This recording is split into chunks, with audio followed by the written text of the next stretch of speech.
Now, I'm going to interview someone who knows a lot about people power and also who knows a lot about kicking the ass of the state. Her name is Cynthia McKinney. Cynthia McKinney was in the US House of Representatives for Georgia. She was the first African-American woman to be elected to the House of Representatives for the state of Georgia.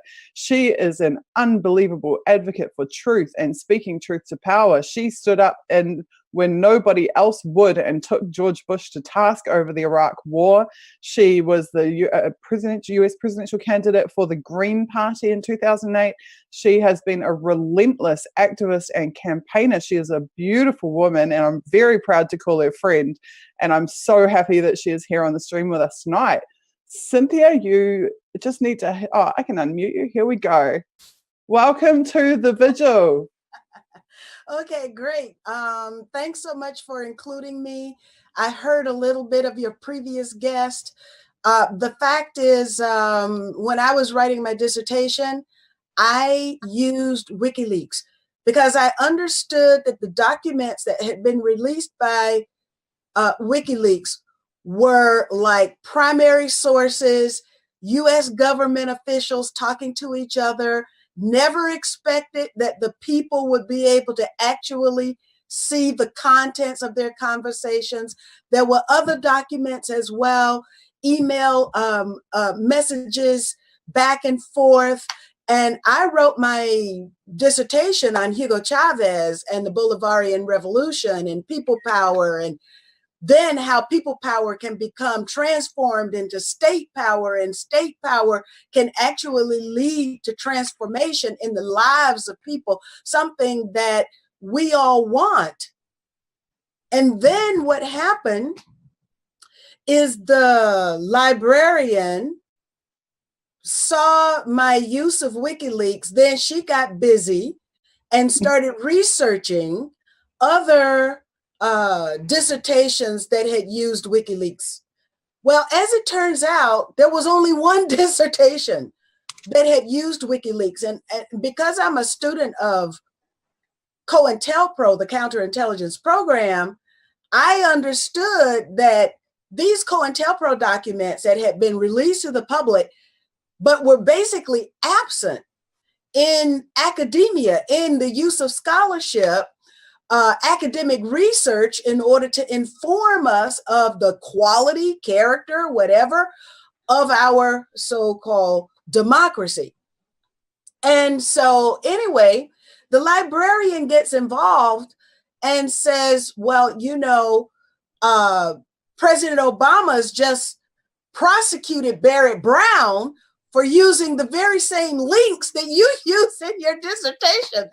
And so there was this big thing, a commotion about whether or not I, the librarian, because, you know, US rules and laws and all were changed with regard to access to information after September 11th. And so I ended up, long story short, having to completely excise every mention of WikiLeaks from my dissertation. So I was effectively censored of excellent primary source information that was provided by WikiLeaks because the Obama administration had prosecuted Barrett Brown, and Barrett Brown was sitting in prison. So this gives us an indication of this, the impoverished state of academia, the impoverished state of the media, that a journalist would be prosecuted for merely linking to information that should be in the public domain anyway. What is secret? Nothing that my tax dollars pay for should be secret from me. Okay. I completely agree with you. I completely agree with you. That's my WikiLeaks story. That's my Barrett Brown story. That's my Julian Assange story. So now what we've got is a situation where when Trump said the system is rigged, yeah, we see that now, that the swamp of governance needs to be drained. Well, yeah, we see that now.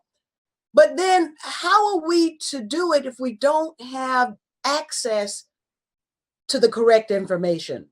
When the media lie to us about what the government that they're supposed to be covering is actually doing, then we have no idea.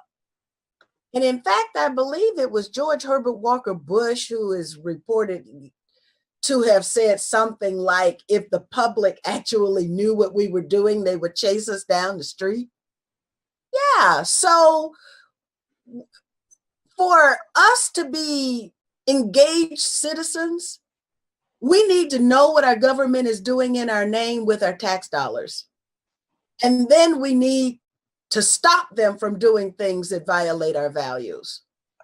So this is why it is extremely troubling to me that we would have government officials talking about harming Julian Assange.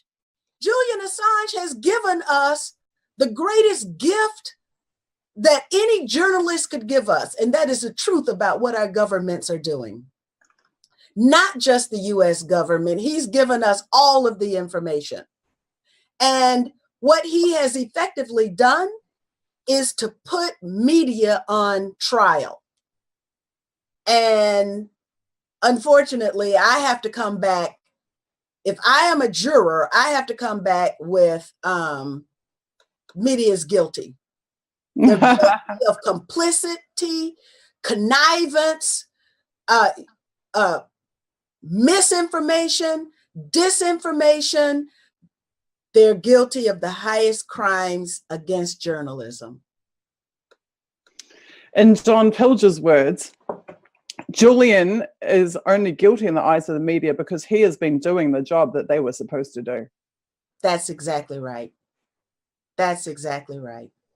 Now, so Cynthia. Anyway, I am so glad that you included me in this online vigil, and I want to do even more. I had a trip planned to London that got changed because what can I say, the nattering nabobs of negativism got involved, got active, and so I just decided to come home to Georgia.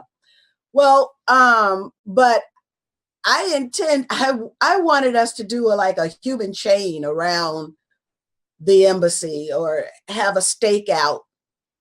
And thank you for graciously putting me in touch with the folks there, because I think Julian's life, aside from the fact of not being able to go outside, get your vitamin D, be able to live a normal life and enjoy your right to privacy that everyone has, Julian's life is under attack and threat just from the conditions that have been imposed now and these more onerous conditions. Unfortunately, I have the suspicion, the sneaking suspicion, that the government of Ecuador is involved in a horrible deal that many, how can I say, formerly colonized countries end up dealing with, and that is promises from their former colonial masters of United Nations treats, rewards, whatever. And so the character of the Moreno government has drastically changed from what we expected it to be. And even from the pronouncements of, I think, candidate Moreno. So Julian is under serious, how can I say, threat. Julian's life is under serious threat. And I think it's a shame if we allow this travesty to take place without doing something. Thank goodness to you, Susie, because you have organized us, you are leading us and allowing us to give voice to our own frustrations and our outrage. And I thank you so much for it. And you look great, by the way. Thank you so much. Yeah, this is how good I look when the kids are out of the house. And I don't have to worry about what the next domestic disaster is going to be for a few hours. So yeah, I'm in a pretty good mood at the moment. I've also just had fantastic person after fantastic person after fantastic person here. And I just feel like, honestly, I'm going to get a bit teary-eyed now because I feel like the luckiest girl on the planet. I am getting to do the work that I love with the people that I love and for an incredibly important cause. I think one of the most important causes of this generation, without a doubt, because if we save Julian's life, Julian has saved and will save the lives of so many other people. So to advocate for him is to, in my mind, to advocate for all at-risk journalists and whistleblowers who WikiLeaks supports and helps and has protected over the years and would continue to in the future decades, as well as to protect the public's right to know. As you've just so eloquently explained, we own that information that is generated by the governments. That's our property. So when WikiLeaks is returning our property to us, then they are truly performing the public service that our governments have completely failed on. One other point I wanted to make, Cynthia, maybe just to set the stage here for our discussion. I have had talks with you previously about the importance of people overlooking their getting past their ideological divides and getting out of their own individual little silos and the information silos, but also in their social groups. And we've talked about the importance of finding common ground and commonalities between us so that we can advocate on specific issues and so that we can actually achieve something. Because we are not going to win these massive geopolitical fights with 10% of the population behind us, or 20% of the population behind us. We are only going to win these massive ideological and geopolitical fights when we have a mass movement of people united on a single achievable aim. And that is entirely what this is about. This Unity for J is all about uniting for the single cause of press freedom, the public right to know, human rights for Julian Assange, protecting and restoring his human rights, respecting his political asylum. These are issues that the vast majority of the world can agree on, regardless of whether they are socialists, conservative, libertarian, environmentalists, Democrats, classical liberals, neoliberals, neoconservative, whatever. We can agree that the press should be free, that publishers should be free to publish, and that we don't want to see publishers tortured in an embassy for 7 years because of their work to enlighten the public, because of them having the integrity to provide the public services that the mainstream media have not been. Guys, Cynthia has just dropped off for a sec. I think her connection's just crashed out. I am actually feeling a little bit guilty because I know that there is untold amounts of comments in the YouTube chat and I'm totally behind on them. And I'm really, really, really, really sorry. What I can tell you is that we are going to be continuing these events on the first weekend of every single month. We will have lots of the same faces back again, and we will have lots of new faces every month as well. Somewhere, hopefully our awesome mods in the YouTube can take the questions that you have for guests and they get uploaded, I think, to an Etherpad that I can look at. So guys, could you do that for me, please? So can we start to compile any audience questions for Cynthia so that when she is back on, she will be able to answer those? Jake Smith's asking who is on with me now. Presently, Cynthia McKinney, ex-House of Representatives for the state of Georgia, very famously took on George W. Bush over the Iraq War and when he wanted to invade the Iraq War. She stood up and really gave it to him from the seats of power, from the seat of government in the United States, which of course got her targeted and made her an outcast within her own party, the Democratic Party, who should have been in opposition to George Bush's policies. But of course, as we all know, when it comes to militarism and when it comes to war, the Democrats and the Republicans are quite often in perfect alignment with each other. Well, Cynthia was one of the very few warriors for truth who stood up and wouldn't take it anymore. And on behalf of millions of Americans said, no, we do not agree with this. No, we do not want to go to war. And no, we will not go to war on a lie. she also was part of a bipartisan effort to audit the Federal Reserve and the Pentagon. She was one of the first representatives who was really pushing for the Pentagon to be audited, which we've now have heard a lot about in the age of Trump, this happening, a Pentagon audit. But actually the genesis of that is some 15 years ago when Cynthia was advocating for that from within the House of Representatives. So she's an absolutely incredible woman. Now, I've also kind of like a little bit stolen her idea in terms of this having the full political spectrum represented here, because this is a project too that Cynthia has been working on for some time, is that she wanted to find this common ground where no matter our political ideologies, no matter our political affiliations, we could come together and we could achieve actual wins on serious issues that we need critical mass to be able to win on. And so that very much has been an inspiration behind doing this series of events, because we're wanting to take that same principle and apply it to support for WikiLeaks and support for Julian Assange. If you've heard some of the other interviews I've done recently, I've been talking about, and to a certain extent my article being Julian Assange discussed, the way that both the left and the right are taught to hate WikiLeaks, to be alienated from WikiLeaks or to be alienated from Julian Assange. I call it a pincer movement, and it's a tactic of the intelligence agencies. They will come at one narrative come at the right with one narrative, a smear narrative against WikiLeaks. Like currently it's WikiLeaks has been compromised, don't trust WikiLeaks account, Julian has secretly been ferried out of the embassy and is being protected by Trump, everything's fine and good and don't worry, you don't need to support them. Which is total lies. I can tell you from speaking to Julian's mother, his friends, his family, and his lawyers, that is the complete opposite of his situation. He is, in fact, trapped in the embassy. He has serious health conditions. He has no access to medical care, and now he has no communication except through his lawyers, via his lawyers.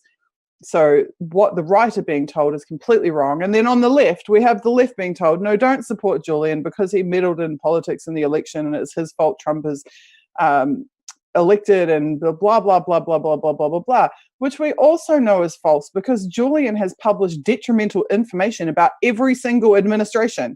He published detrimental information that was detrimental to the Republicans. He published information that was detrimental to the Democrats. He will continue to do so for as long as he is physically able. And WikiLeaks, even no matter what happens to Julian Assange, I believe WikiLeaks will continue to publish information against any corrupt power, no matter what the source of that corrupt power is, no matter what country it is, no matter what political faction it is. You can be absolutely guaranteed that they are going to continue to speak truth to power, and they're going to continue to advocate for the public right to know. So I think that a movement like this, where we take this common ground and this single point of focus and we build support right across the full political spectrum, and where we say, you know what, we don't care who you voted for, and we don't care, what your personal political opinions are. All we care about is press freedom and freedom for Julian Assange. We can use that to build a massive movement. We can use that to build a movement of the size that is sufficient to put political pressure on the governments and the agencies that have been persecuting Julian Assange and have been persecuting WikiLeaks for years and years and years. And that would be a massive victory. And victory for the people is long overdue. We have been fighting and fighting all throughout this decade. I know I've been fighting in movement after movement after movement. And we are sick of the politics of division. We are sick of being divided into little groups, subgroups that we can be conquered by, in which we can be conquered. And it's time that we took some power back. And I think this is a really good way to start doing that, to start opening up our ranks to decent people from all perspectives and from all realms and all experience and all opinions. I think it's giving a lot of people hope what we're doing. I've certainly heard from everybody that it has been, and I really want to say thank you to everybody. I can see, I'm watching the chat. I can't keep up with it all, but I'm watching it scroll and scroll. You guys are amazing. There have been thousands and thousands of tweets put out in support of this event. Ah, Diani, you want to come on early? Okay, I'm going to interrupt the regularly scheduled programming for a minute. Oh, that would be quite cool to have Diani and Cynthia at the same time. So in approximately 20 minutes time, I'm supposed to be interviewing the godmother of all whistleblowers, Diani Barreto. She is an absolutely amazing researcher, journalist, advocate for whistleblowers. She has been working with a number of organizations that support at-risk journalists and whistleblowers for a number of years. Diani, Cynthia's internet died on her, so she'll probably come back in with us, but I couldn't think of anything better actually than having all three of us on one panel. So welcome to the stream. You're a little bit early, but I'm very happy that you are. You are now unmuted. Oh God, I hope your internet is holding up. I hope I can. so. We've had There you go. There you go. You're good. Okay. Hello, everyone. Nice to be here. Thank you, Susie and Elizabeth, for hosting. I'm honored to be here. Hear me all right? Yeah, your video is a little bit choppy, but the sound is coming through okay. Okay. So Diani, can I you? can try with my phone. I'm sorry, we've had problems with the store. Internet was just very choppy. Oh, okay. Diani, could you introduce yourself and your work and give people a little bit of your insight into the importance of whistleblowers and at-risk journalists and the ways, and particularly the ways in which they've been supported by Julian and WikiLeaks for years? Diani Barreto. I'm a Cuban American expat living in Berlin, and I fell into this line of work when I decided to support Chelsea Manning about 6 years ago. And then, of course, it was at a time, if you might remember, with Occupy and the Arab Spring and all of that. So that was a very emotional time. And I thought it was a very valid cause. And led to the other. And then you realize, okay, it's not just Chelsea Manning, it's about truth tellers and whistleblowers. And it's the first time I'd actually really heard the term, didn't know too much about it. I had no idea about the national security state, the opposites. I knew nothing. I just thought he had just been unjustly politically targeted and persecuted. Please stop me if I speak too quickly or if the internet is not working. All right? Susan? It seems to be a bit stronger now. I can hear you better now. You might just want to sit just a little bit closer to the device for volume's sake, okay. But the quality is better now than it was when you first connected. I'm really sorry, everyone listening here. How's that? Is that any better? Is that any better? Hello? That is much better, Diani. Sorry, great. I think there's a little bit of a lag, so you just have to give it a second. But there's a it tries to speak. Yeah. So yeah, it was Chelsea Manning basically, and then I found out about Jeremy Hammond and Barrett Brown, and we started doing public rallies in Berlin in support, and we were part of a very small but very devoted Free Chelsea Manning network in Berlin. It was Free Brian Manning, if you will remember, and topics actually. How it was the first like a changing back then that we realized, oh, this is the surveillance industrial complex that is upon us, and we were a bit of a strange ragtag way because people weren't listening, and we kept trying to tell them. I met some rather devoted activists in Berlin, and then of course we had the summer of Snowden, and we had a lot of expat activists moving to Berlin, and we held rallies and we pounded the pavements, and I think we changed the public narrative, especially in Germany, because the word whistleblower does not translate well, to make it a household name and to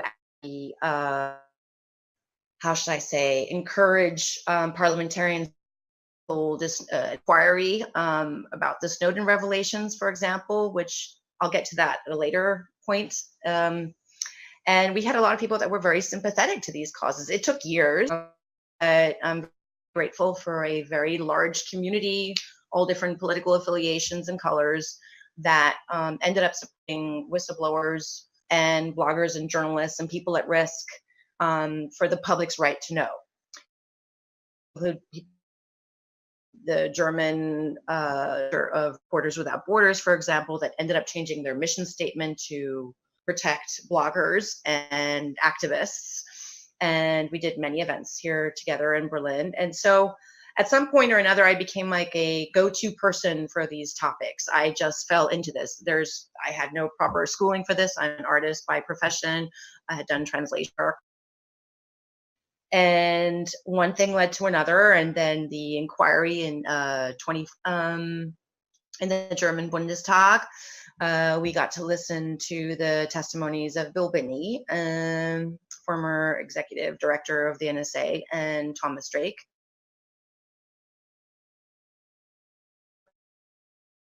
Charged with the Espionage Act, the first person to be charged after Daniel Ellsberg, for example.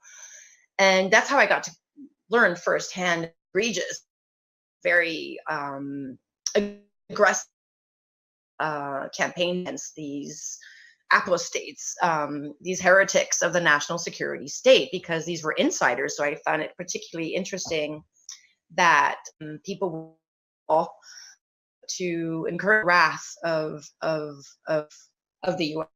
government. And this was, of course, it started Bush, if you will, Bush administration. James Risen had reported about that. And then it carried on to the Obama administration. And it was very difficult to try to convey this to a concerned citizenry that Snowden or Chelsea Manning or these other truth tellers are not just an American phenomenon, in terms of American speakers, truth to power. No, this is, if you will, a bit of should have protections for these people all over the world. This is something that we need in terms of modern accountability of our institutions and our governments. And I think through a lot of this work and the networks that developed, I'm very happy to see that we have truth tellers in Africa and other countries. And it's been very interesting to other organizations and networks to thrive and develop based on trial and error experience that we've had, how to take care of whistleblowers. So I think that title is way too overblown for me. I always refer to Daniel Ellsberg of all whistleblowers.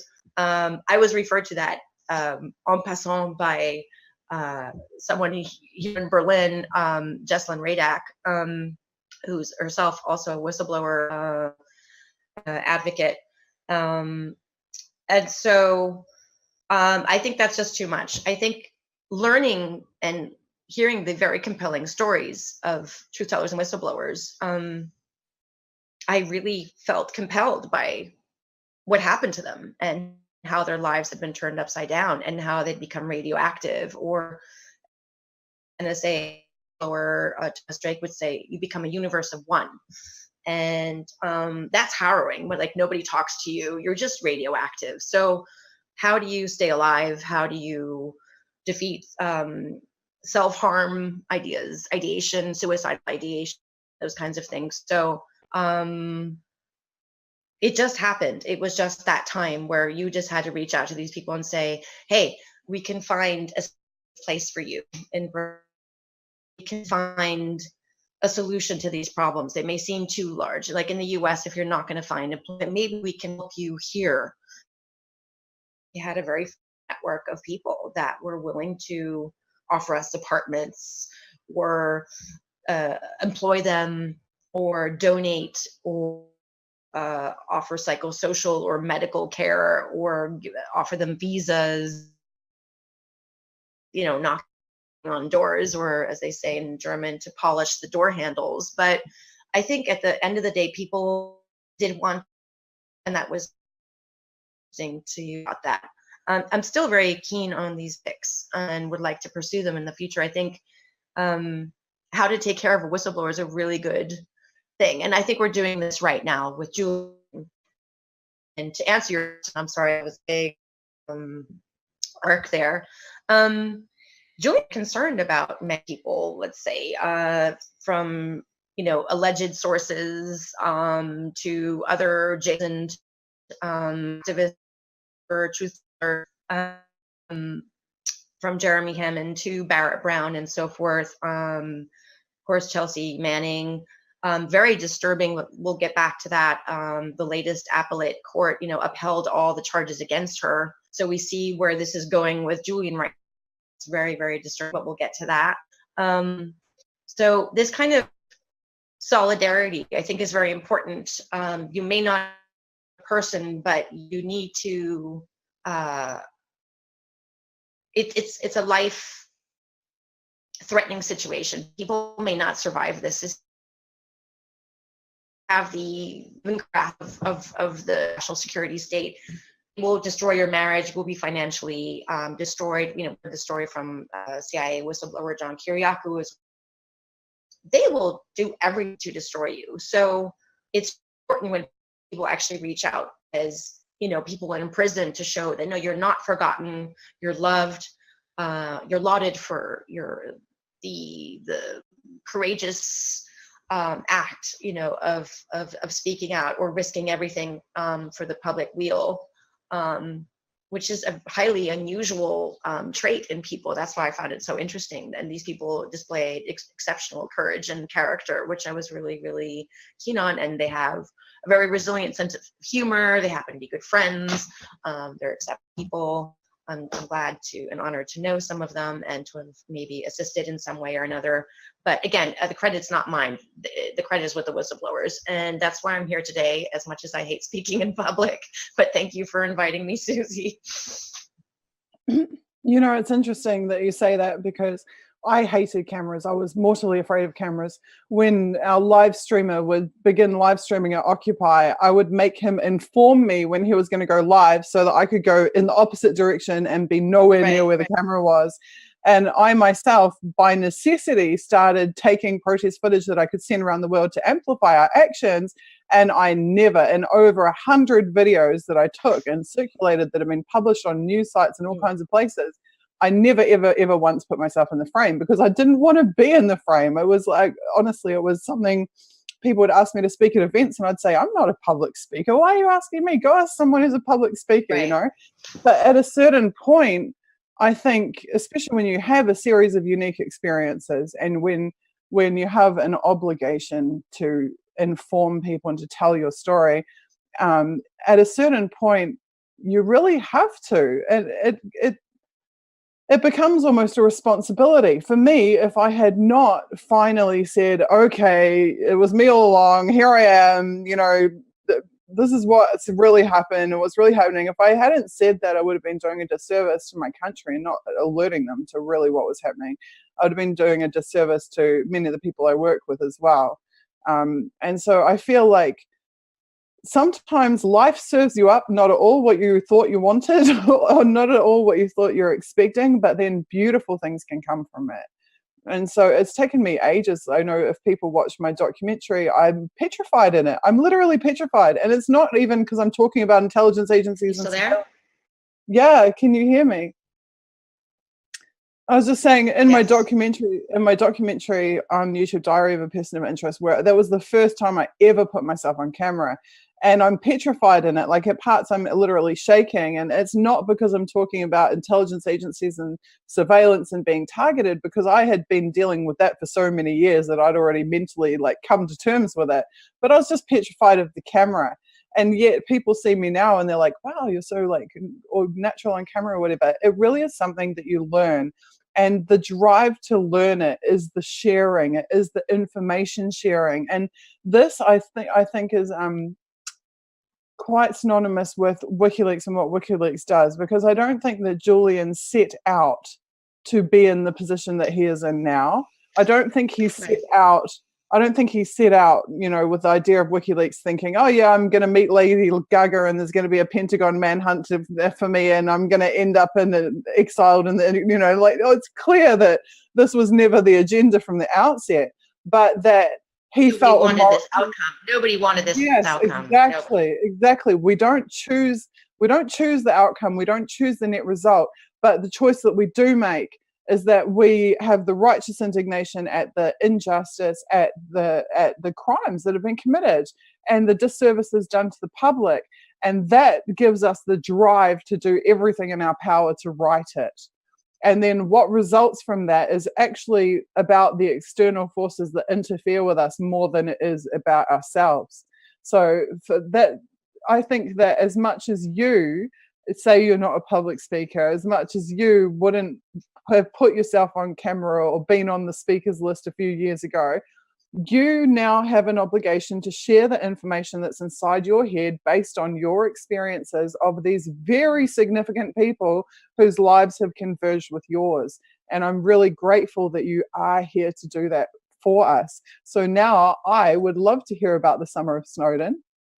I'm particularly interested, not just in Snowden, but in people whose lives have been positively impacted by WikiLeaks and by Julian, because I think that by fighting for Julian and fighting for WikiLeaks, that we are fighting for, we're respecting everybody whose lives have been saved by WikiLeaks and Julian, and who in the future would be saved by WikiLeaks and Julian.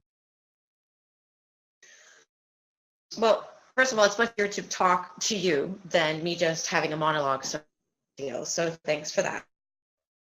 Secondly, publicly, and I've done this publicly. Oops, my internet is a bit unstable. Correct me just send me if we break off. I've been just much more effective behind the scenes and organizing, helping with film productions and plays and things like that, and have had rallies, which, we may not be able to garner those numbers that we did in the summer of Snowden, that we could get 10,000 people plus on the street to be very goddamn pissed off about mass surveillance in Germany. But more realist here, because we're on the verge of the eve of the 5th year anniversary of Snowden, as you well know. And as though everything is here and lovely, we should be able to realistically count our losses and what has happened. And this dire situation is also a part of a large scheme of things, in my honest opinion. As you might well know, but maybe for may not.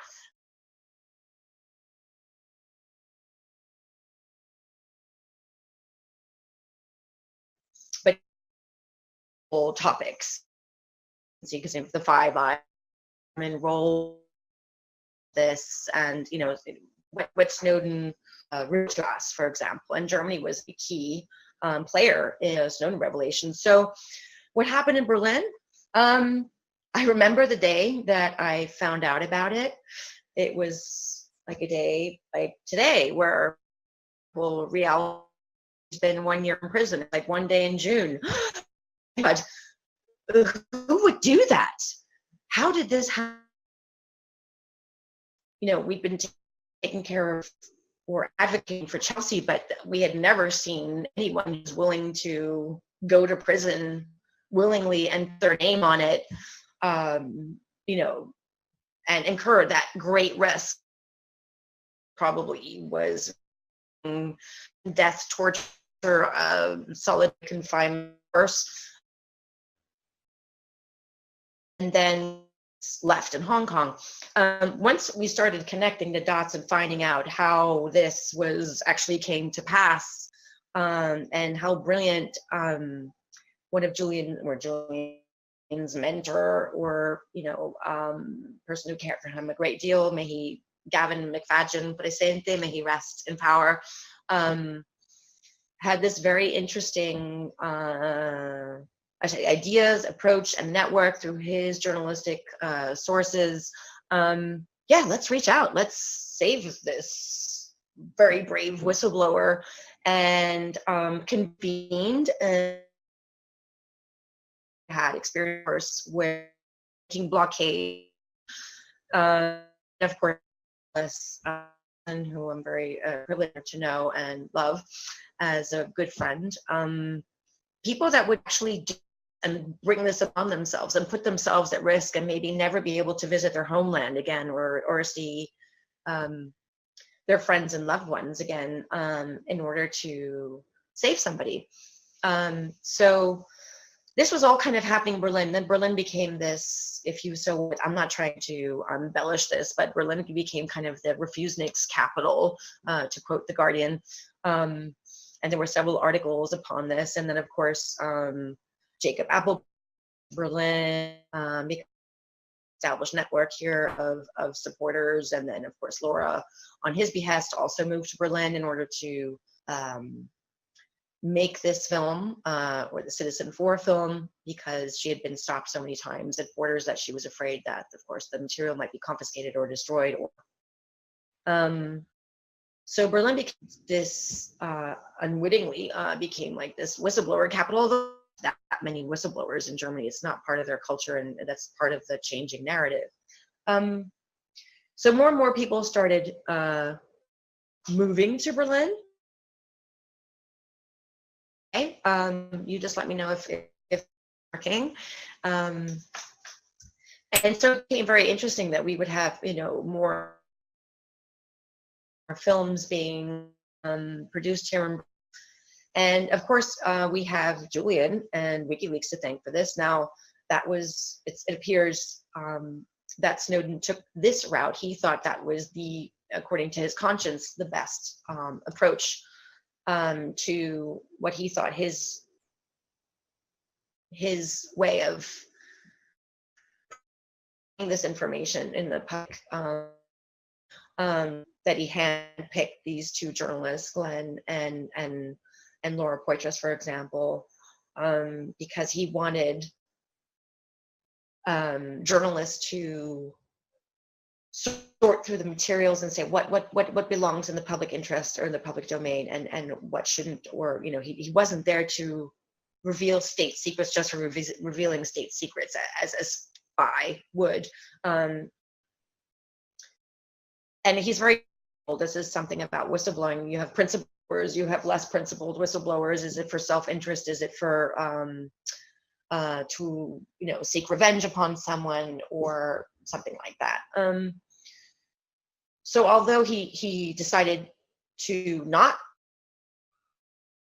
go through Wiki, for example, still Julian, in his great wisdom and bombastically important story, this is for the rest of the world and would concern everyone from New Zealand, Australia, Germany, the US, Canada, France, other countries, and so forth. Everything that's contained, in the incredible Snowden trove that he risked his life to share with us, because he thought the public has the right to know. Large scheme of things that I think WikiLeaks has also been, if not vital in establishing this. Unfortunately, they've been labeled in terms of forbidden knowledge. They're a repository of forbidden knowledge, which is a shame, because there's a censorship and ban in the US that you cannot quote WikiLeaks sources or documents in your PhD, for example, or in academic papers, which I find is an egregious form of censorship. Again, this is also part of this topic here today. So it was very important to help journalists here in Germany to report on these topics. They had previously, for example, been very, very aggressive towards Chelsea Manor, categorizing them as being mentally unstable, traitors, a risk and a threat to the state, and so important changing of the narrative. And a lot of the people in Berlin were part of that change in the reporting and the narrative. Unfortunately, I wanted to go back to my first comment that while we're on the eve of the 5th year anniversary of the Snowden revelations, we're experiencing unfortunately, a negative in Germany as, they legalized it all retroactively, the sort of mass surveillance. They denied mass surveillance, the Merkel government. And these people fell up the career ladder. In fact, they got more money to mass surveil and more powers to do so. That was maybe not what Snowden's intentions were, but this is what happens, and how hard it is to hold your government accountable to absolutely unconstitutional crimes against the citizenry, if you will. I mean, they derailed themselves from the Constitution. And although very angry populace and more people and young people that are often following these topics, we were unfortunately very unsuccessful in halting this retroactive legalization of mass surveillance practices, of with a nothing burger inquiry that could have been a golden moment in German democracy, if you will. It could have been their church committee moment, but it didn't happen because we didn't have the political will of a coalition government by the Christian Democrats and the Social Democrats, the SPD, which are now at a historic all-time low credibility. And I think this is one of the issues, not to mention austerity policies and so forth. So this was very sad, but it still has to be done, and it still has to be honored for what it was. And I hold this 5th of June very dearly in my heart when I read about Snowden's incredibly courageous actions in the newspaper and the very reporting to eventually the creation of The Intercept. So again, there was a lot of history and a lot of things going on in Berlin, and I'm glad to have been a part of that. But again, we have a major offensive going now in these communities and against truth tellers and hackers and anyone. And for example, we have in the US reality women being made an example of to the Trump administration's campaign. Don't even think about leaking. The war against the intelligence community has been leaked. A very leaky ship.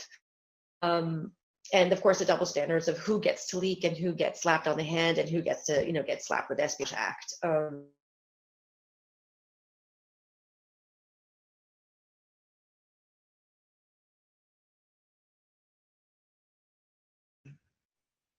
And publishers and news organizations such as WikiLeaks that do not fear. Am I okay here? Can everybody hear me? I'm just going to check. We can hear you just fine. Great. I turned my video off for a second because for some reason it seems to help your connection, because I assume it means your device doesn't have to load my video as well as yours. You did just Fair enough. I hate to hold monologues. No, your monologues are fantastic. Look, I'll turn my video back on for a sec. How often is it that we get to talk to somebody who is actually in Berlin through some of the most momentous events in whistleblowing and journalism of this generation? Not often. Okay, we've had amazing people on the stream, but everybody on the stream has come with a different area of expertise, different experiences. This is your area of expertise and you're absolutely owning it. And I'm very proud of you and I'm fascinated by what you're saying. Somebody just described it as riveting. Despite your internet issues, despite, whatever bandwidth issues, it is riveting for people who are huge fans of these whistleblowers to be able to sit here and hear some of the inside story of what it was like for someone who was there on the ground throughout these events. So please, I'm going to turn my video off again. Please continue. Yeah.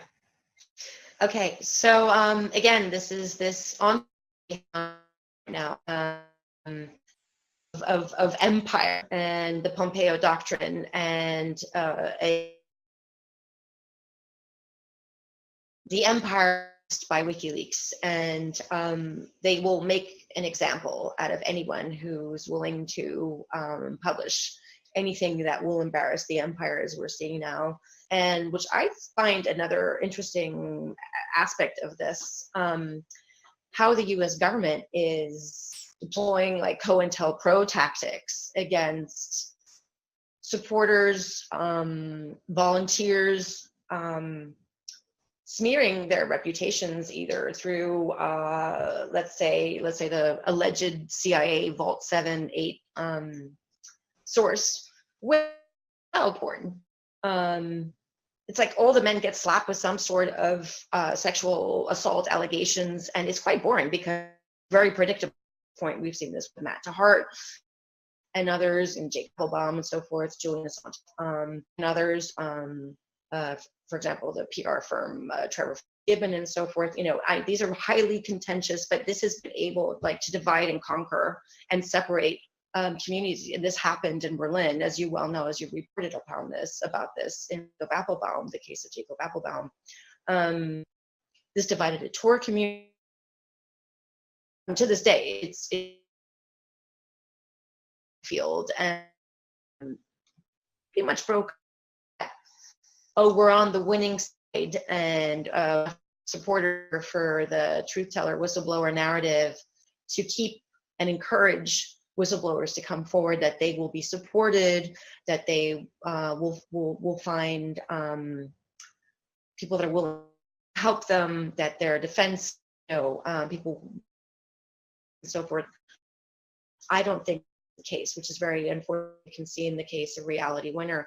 I would recommend to everyone to read the latest written in The Intercept by Trevor Timm, president of the Press Foundation, why the left and the right are ignoring her case. And in the current state of, Russia has reversed, and how everyone is just political narratives to their own good and just letting language, for example, we should be from all cases prior. And I think every whistleblower that has come after Thomas Drake has paid very close attention how these cases are handled, how they're argued in the opinion.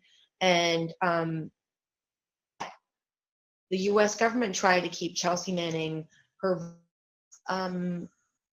did not her any voice, her public domain, her physical voice was not allowed to be heard.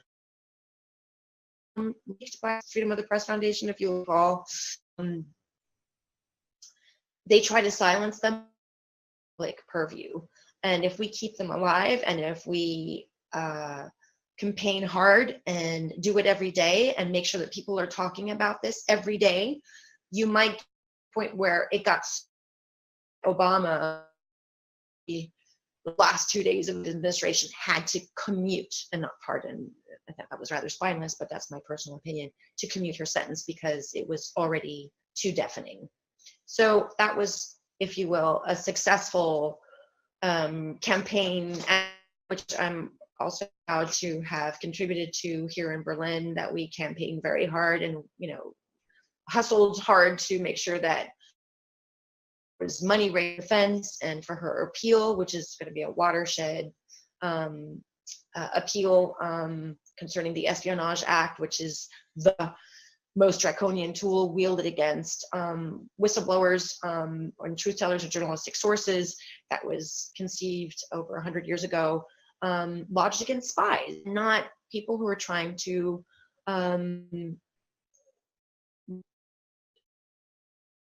do public by risking everything for the public's right to know. So again, a lot of things, and we're challenged through Berlin, but it's unfortunate, of course, this is my personal opinion. Sadly, we were 5 years on after the summer of Smith. Of course, that has something to do with this government that is very beholden to the Merkel doctrine, the US, or the transatlantic doctrine and pact. Of course, things might be changing now under the Trump administration, that a little bit more sovereignty is desired by their European partners, because they may sense that, of course, that NATO partnership might come back to them, or perhaps within dangerous limits of war in Europe. Maybe we have we have a buildup of troops in European theater. We have increased expenditure in military budgets, and I'm very much like you, Susie. I've been in war. I very, very alarming, and it's where I heard documents that show citizens what their governments are actually doing is something that is vitally important that we need to keep alive. For example, WikiLeaks in this case, and many news outlets are beholden to the establishment or partisan politics, or or how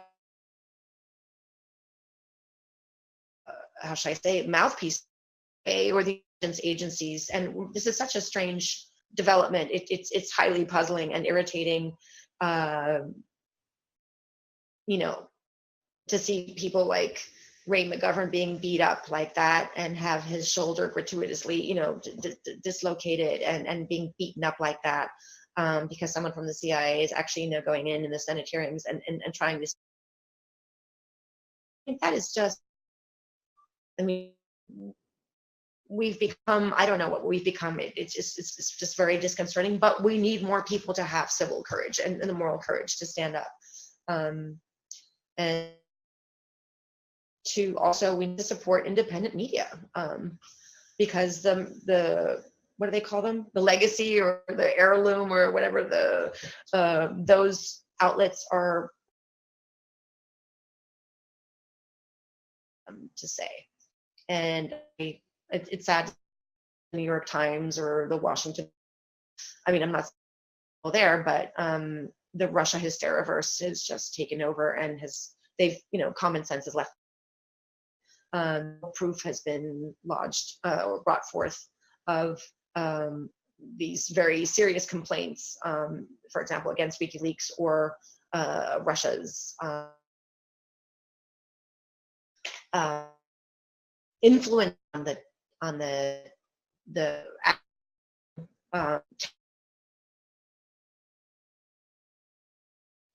it's like common sense has just it's become a rare point, and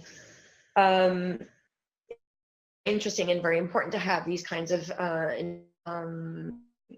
researchers and journalists and so forth, and that can. I don't know, one of the guests earlier was saying, was it Peter Lavelle, I believe, that get consortium news, for example, can write this because they're retired and they have we won't get, and that they have the time and the wherewithal and the passion to do this kind of, or healed and in good positions don't display the same sort of moral courage. So again, that's why I'm here today. We need to support Julian Assange and WikiLeaks at this very, very critical impasse. We don't know what's going on under this new administration of Lenin Moreno. There's military agreements being made in the back channels. Ecuador is a small country, of course, can buckle to that kind of pressure, and we need to be able to speak up. Of course, the U.S. can be a lawless state because they are the empire, but a small country such as Ecuador to not uphold asylum, political asylum, or afford Julian free speech, which is guaranteed by their most amazing constitution. And as everyone has pointed out, free speech is our free speech, and we need to fight. That's what you do. Free speech is something that you just don't earn. You have to continuously fight for it. Come back, Susie, and tell me, ask me a Yes, question. you're spot on. You're spot on, Diani. I've got one. Cynthia's back with us, and I'm going to bring her on Hi, in a second. Cynthia. Nice to meet you. But I've just got one more thing. I've got to ask you, and I hope I'm not publicly outing you here. But I'll just ask you it in a really innocuous way, and you can decide if you want to respond to it. Okay. I believe that you were recently at a location of significance with a person of significance. I was wondering if you'd like to share that experience with us in the context of that person maybe being in an uncomfortable situation. Well, thanks for the question. I did publicly because I wanted to publicly not buckle and show my for Julian. In spite of the Luke Hart and the Guardian's conspiracy, about the visitors and so forth, gremlins do. No, I'm not a mule for hard drives, and no, I'm not the courier. So anyway, it takes a little bit of courage to say yes, I did bring him some food and some really nice smelling spring flowers and just say hello. Oh, that's so nice. As a supporter, and we had some very excellent Mexican food. I'm a Latin American, I love cooking, and I hope he enjoyed that, because I think, if in this ridiculously small enclosed space, there's not much cooking going on, and I think that maybe home cooked really good, raise his spirits. It was all very friendly, just pretty much asking basically, and just try to, have a couple of laughs, talk about, other things, the impending doom or something like that. The case of Reality Winner, for example, and,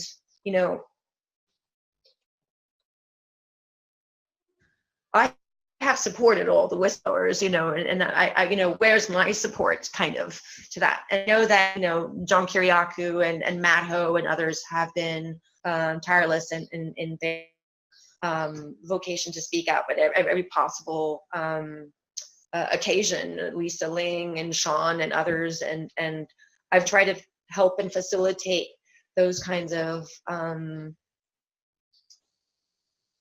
intense debates or counters. We see how much influence basically, and yeah, we just need to maintain these kinds of channels open. I'm really disturbed that he's incommunicado. I'm concerned that people who are close to him and are friends and bring him good food, because food is very important, especially in you're at a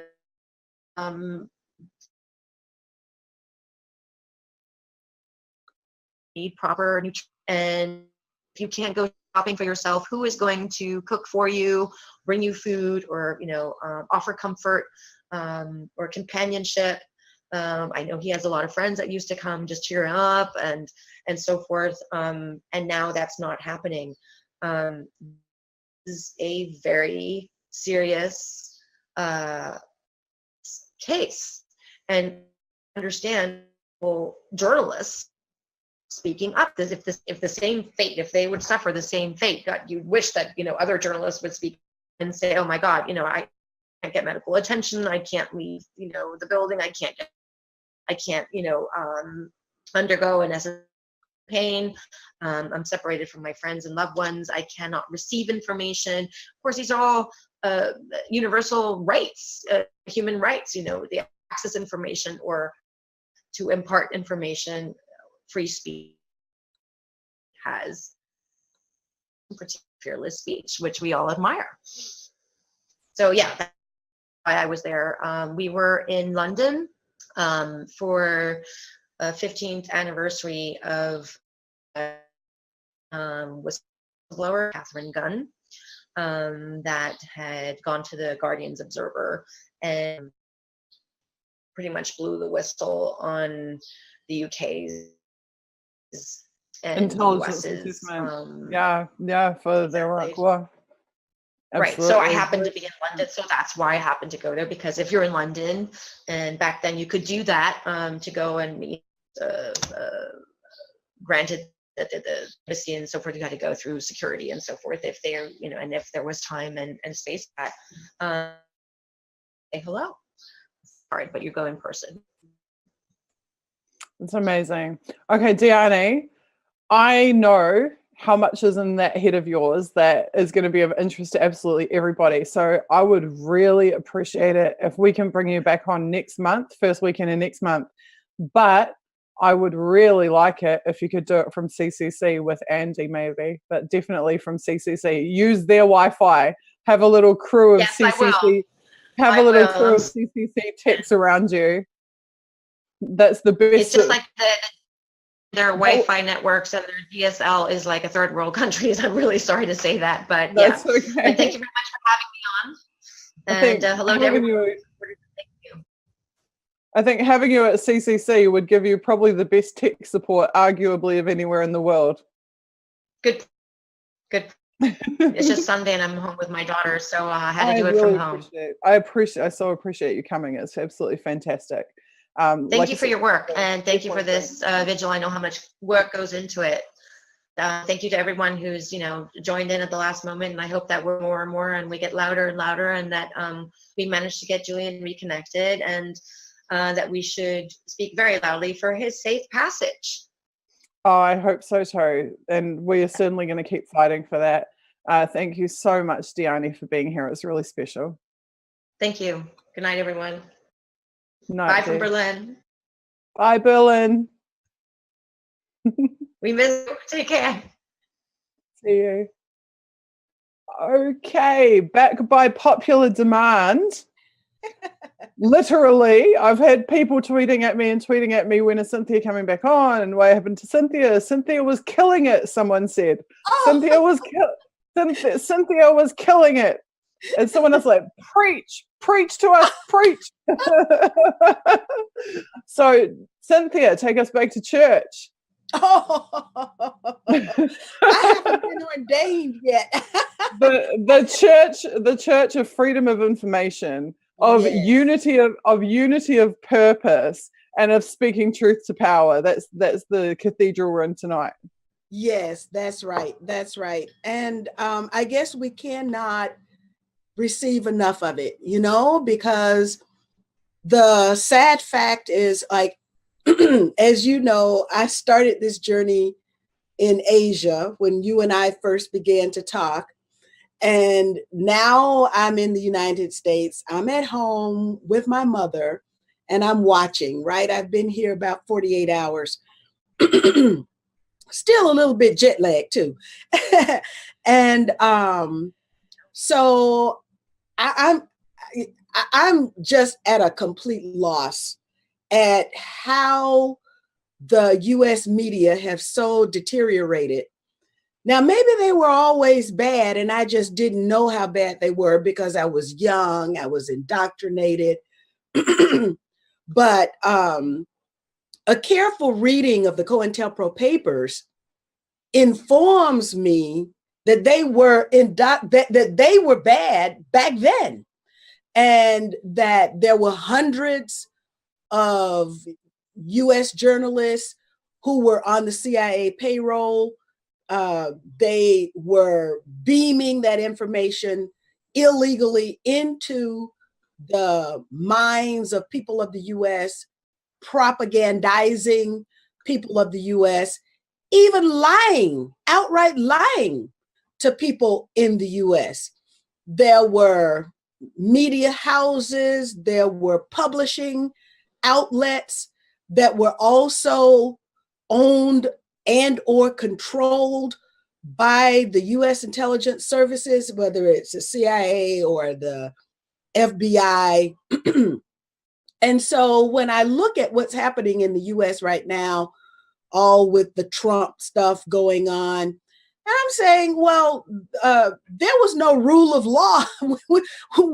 We haven't had constitutional rule of law since we had the Constitution, really? And we haven't had this sort of respect for the Constitution and the law. We just haven't had it. So now what is our responsibility to change these things. And that is, one, we've got to understand just exactly what the reality is. We've got to be able to make an assessment of the lay of the land, to understand what's real, what's not real, what's right, what's wrong, to understand who we are, our position inside the system, and what we're going to do to change our positions in the system. Until we actually do that or begin that process, everything is going to end up being sort of like a half measure. For example, it's Fred Hampton, Fred Hampton, not Fred Hampton Jr., who says that I'm tired of, how did he put it? Accepting explanations that don't explain, answers, conclusions that don't conclude, and answers that don't answer. And so that basically is where we are. We're not getting the responsible conclusions that we're supposed to gain, whether it's on policy or anything else, because everything is so skewed. Everything is so kind of warped right now. And so I guess you could say that we all are dripping with the swamp, the residue from the swamp. And so now, was one thing for us to understand it, to recognize it, to know it. Then there's another aspect of this, is that once we know it, once we recognize it, how can we change our circumstances? And that's where you and I are, because you are on the front lines defending someone who actually did what we say is the ideal behavior for us to participate in. When we see something wrong, we try and do our best to correct it. And that's what we're doing now. That's what Julian did. That's our responsibility as responsible citizens. That's our responsibility as engaged citizens, to see something wrong and try to right it. Now, we had one person in my political experience like that, and that was Bobby Kennedy, who but he was killed. Well, of course, we have the experience of John Kennedy, but the situation with Robert Kennedy and Martin Luther King, that whole decade of assassinations that took place, that literally warped our political aspirations and changed them from dreams that could become reality to the nightmares that perhaps we're still living in. And of course, what does that mean really? It means that we have to put ourselves in alignment with whatever it takes in order to stop the one nightmare that we've gathered around each other for, and that is the nightmare that's being visited upon Julian right now. And it's so important for us to think of ways that we can always elevate the cause of Julian Assange. Julian's cause really is our cause. It's my cause. It's your cause. It's my next door neighbor. How can my next door neighbor be satisfied when we know that Julian Assange is being held incommunicado? We don't know what the conditions are that he's confronted with. We've got horrible tripes being put forward in the public about, well, they're really just sick and tired of having to bear with the presence of Julian in the kitchen at the embassy. I mean, all kinds of ridiculous things that are memes that are being put out there that are quite frankly insulting as well. And so we are not daunted by the task that is before us, but we are innervated because of that task and the correctness or the rectitude of our mission. Cynthia, when you got cut off before, I think actually your battery went flat. It wasn't your internet that cut out. But when you got cut off, I was just giving my epic speech about how this movement, I kind of stole the idea from you because because you, I know, already had a significant endeavor underway planning to do exactly this, which is to unite people from all different political factions, all different political affiliations and opinions, break down that divide and conquer playbook, bring everybody together, give them one single focus. Here's something we can achieve. If we do it together, here's something we all agree on, and never mind everything else that divides us. Let's put it aside, leave the egos at the door, leave the politics at the door, focus on this, and let's have a win for once. Let's really have a win. So that's what Unity for J means to us. And we've managed to pull people into the stream that would never appear together normally, that are from complete polar opposite ideologies, opinions, groups, affiliations, that voted for different people, that didn't vote at all, that whatever. And I feel like this is a beautiful and hopeful sign that yes, people can coexist, can discuss, can have open dialogue, can find commonalities. I would like to know how it feels for you to see, like, 30 people of such a disparate disposition come together in light of you already having put that little manifesto together saying, this is what we need to do. This is what we need to do. Well, what it shows us, and your effort, the success of your effort shows us, is that, you know what? We can come together. We can come together over this particular issue. Now, what is this issue? We might say some people who have joined your vigil might say the issue is Julian. And other people would say maybe the issue is freedom of speech.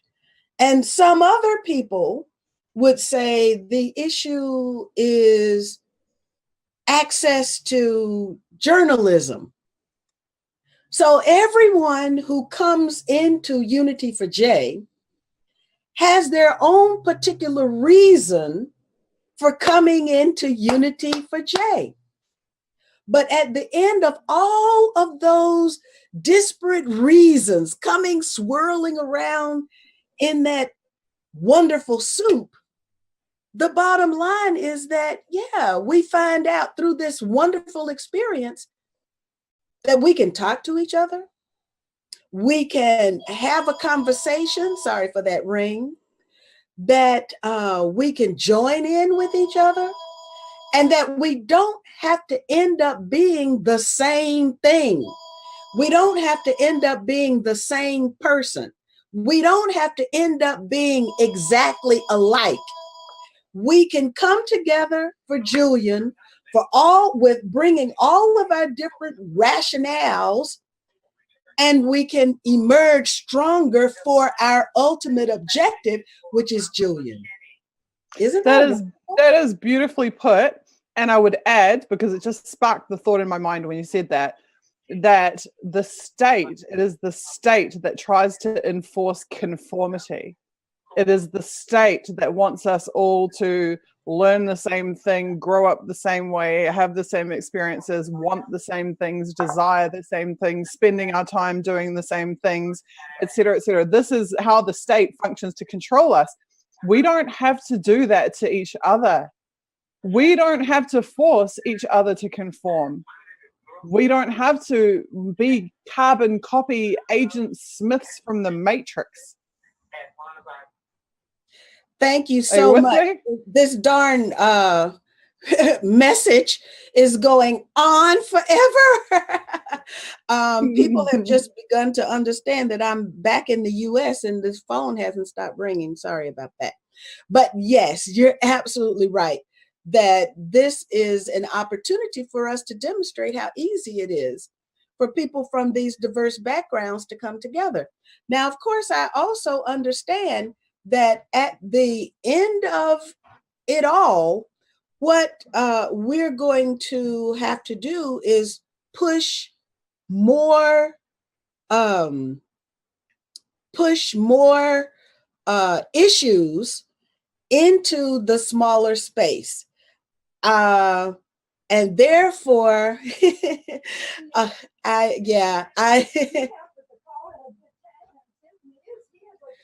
Don't yeah. worry, we can't hear it, Cynthia, so go for it. Oh, okay, great. That's very helpful, because now my mother's bringing the phone to me so that folk can contact me.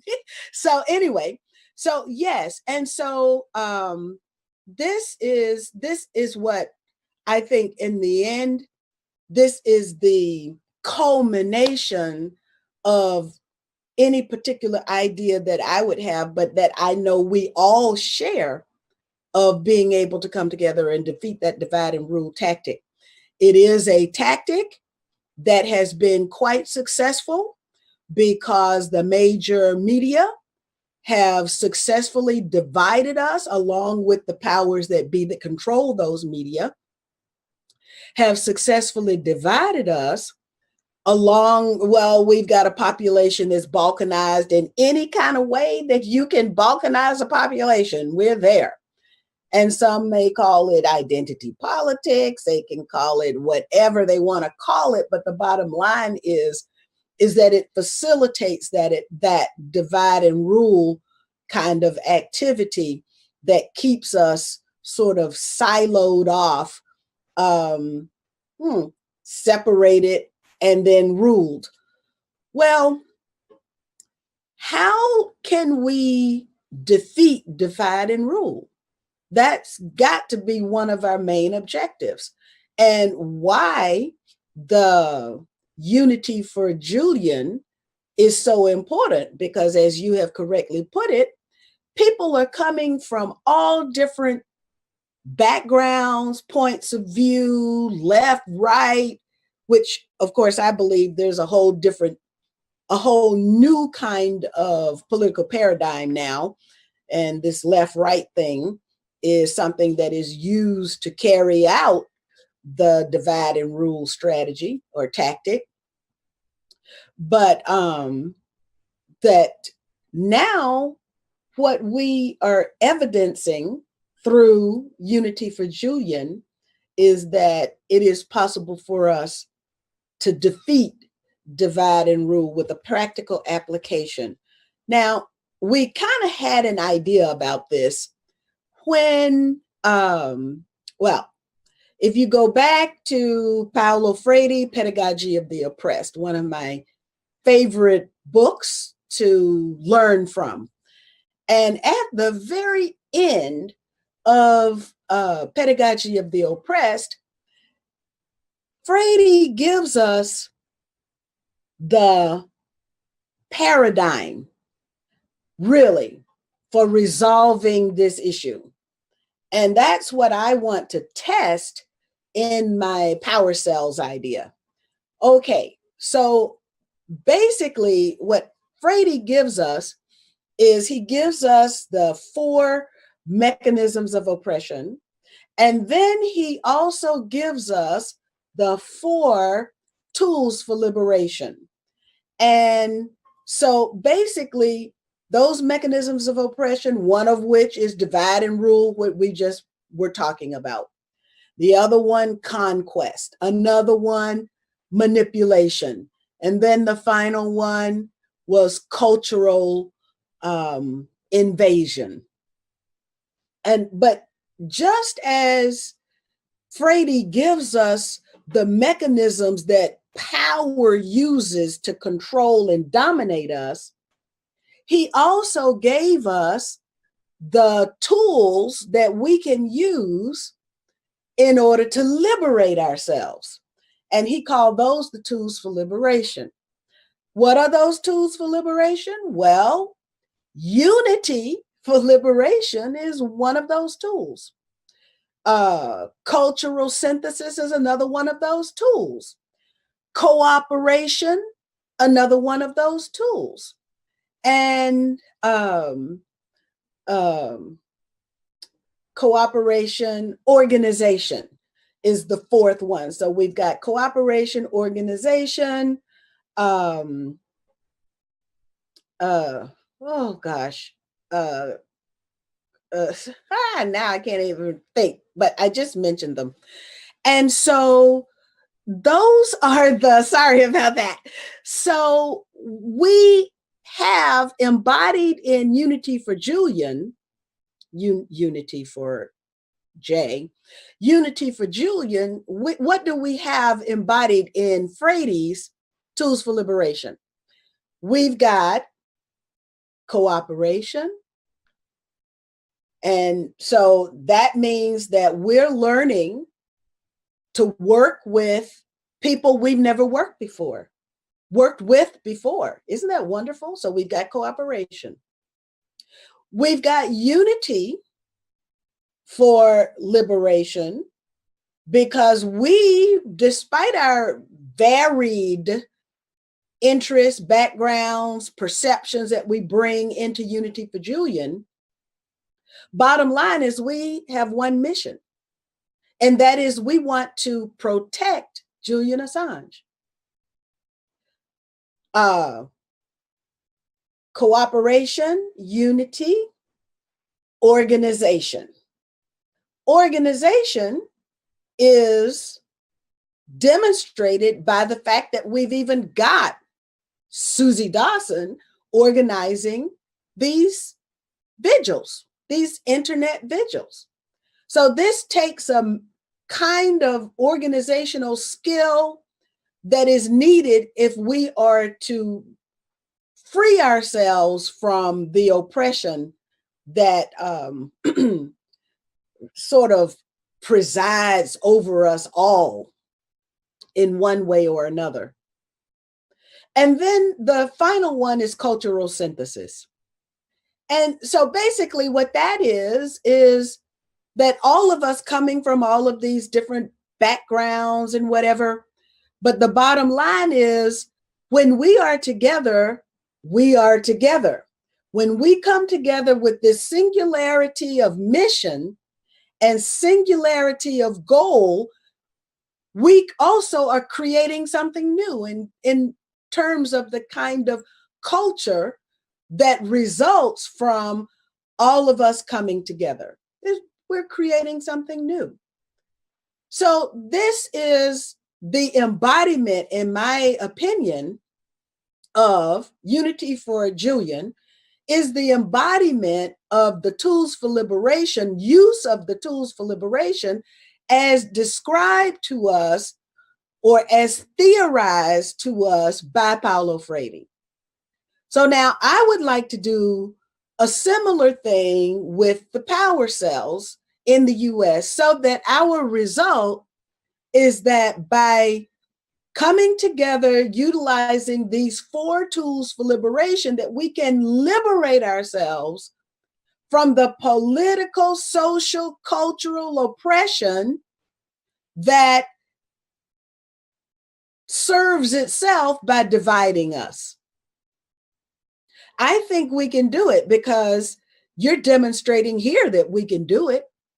We can do it for one issue. And imagine if we have a power cell in every state of the United States.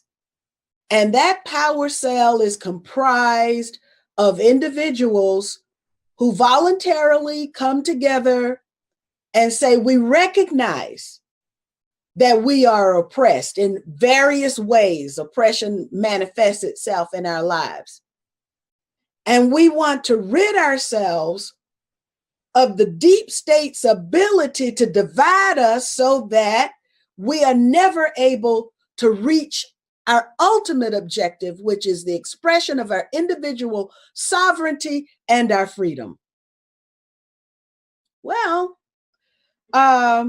imagine that if we can build this kind of freedom infrastructure in every one of our 50 states in the United States, then maybe the United States can begin the process of transformation, which it talks about regime change.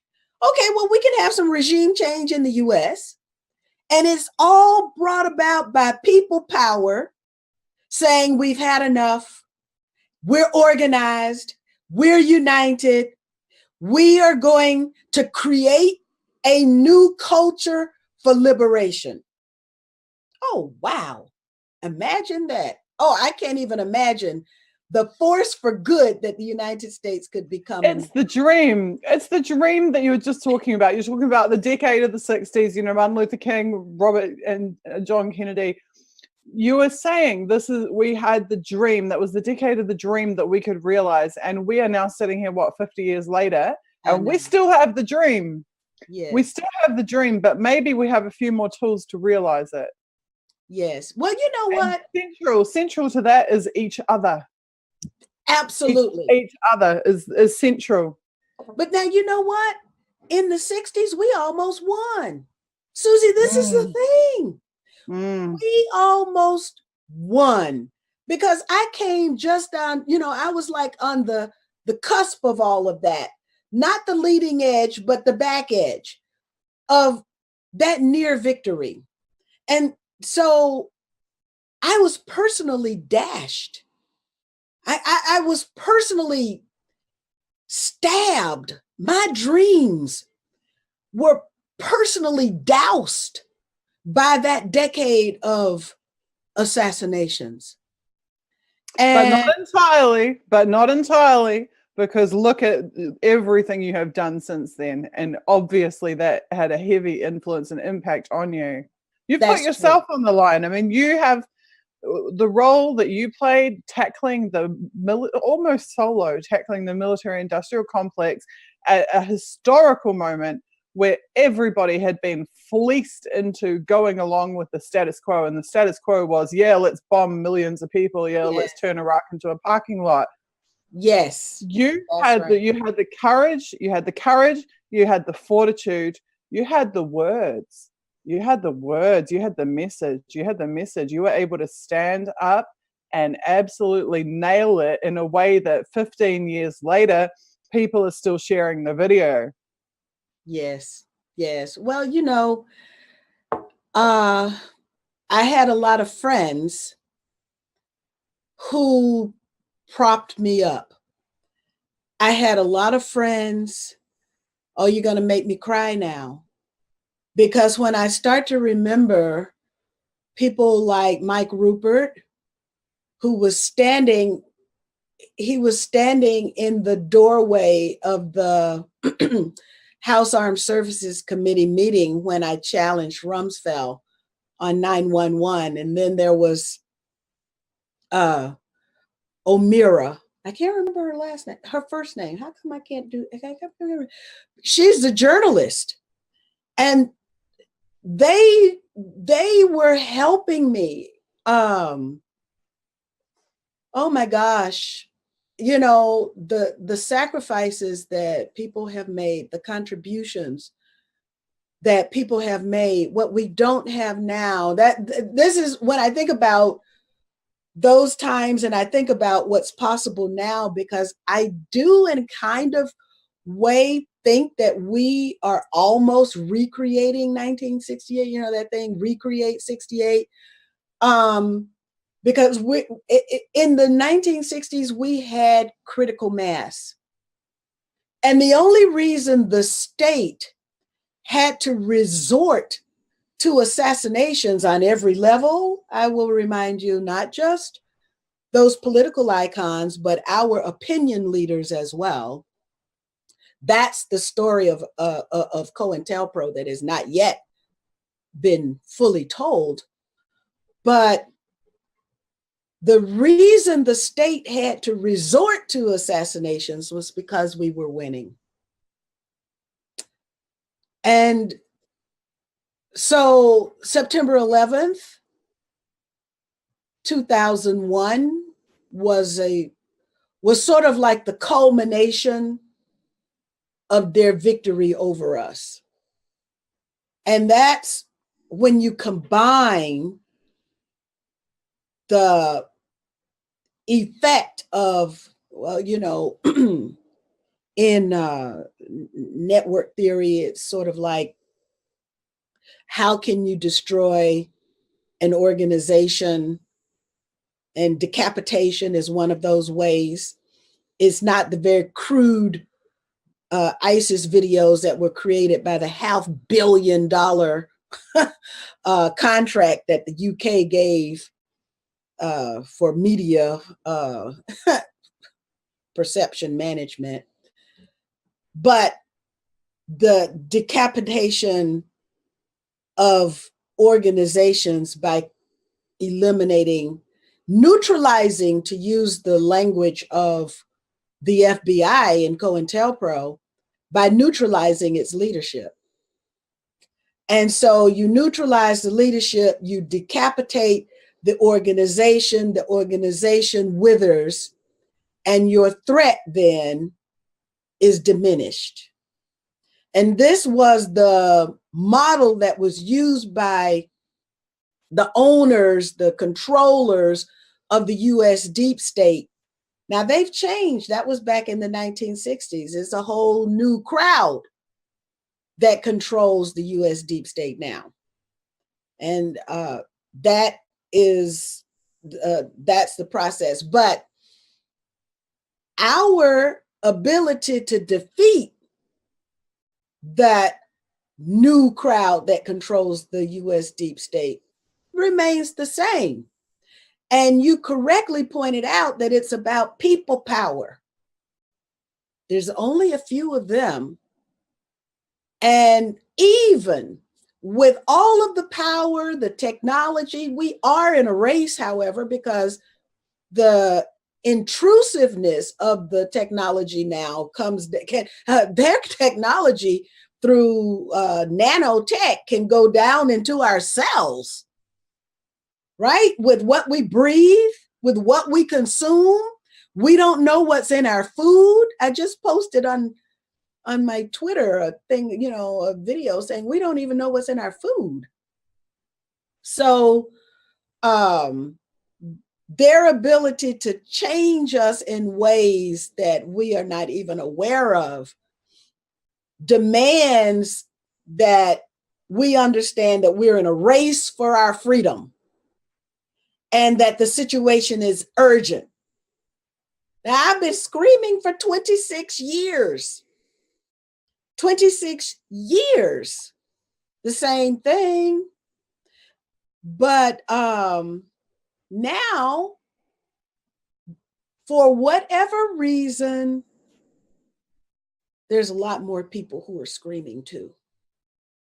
And so I really don't care who you were yesterday. And this is what we have to, this is where we all gotta, kind of help each other get to. What's really important is, where are you today?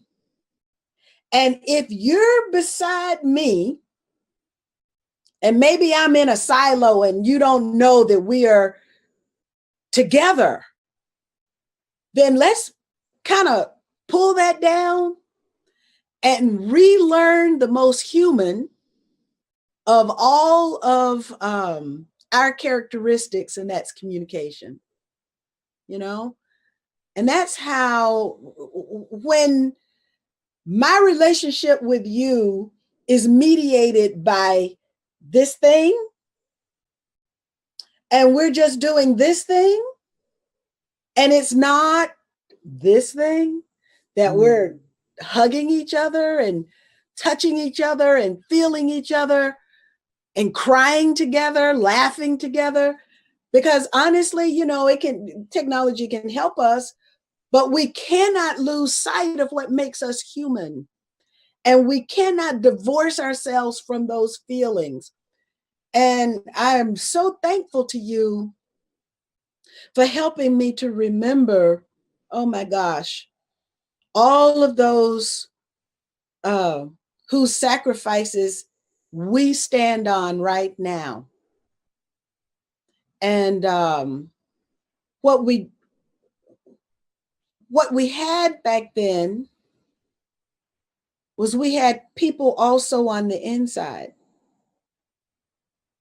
We need people on the inside too. Amilcar Cabral said that there's always going to be some kind of how can he called it, I think he called it class treason. Well, I wouldn't necessarily look at it that way. There will always be people from every walk of life who support us, right? And so the reason Kelly, O'Meara, and Mike Rupert were standing outside that House Armed Services door when I asked Rumsfeld those questions was because we could play the inside-outside game and be stronger together. Now we need that. We need that, but we need to know who is ours.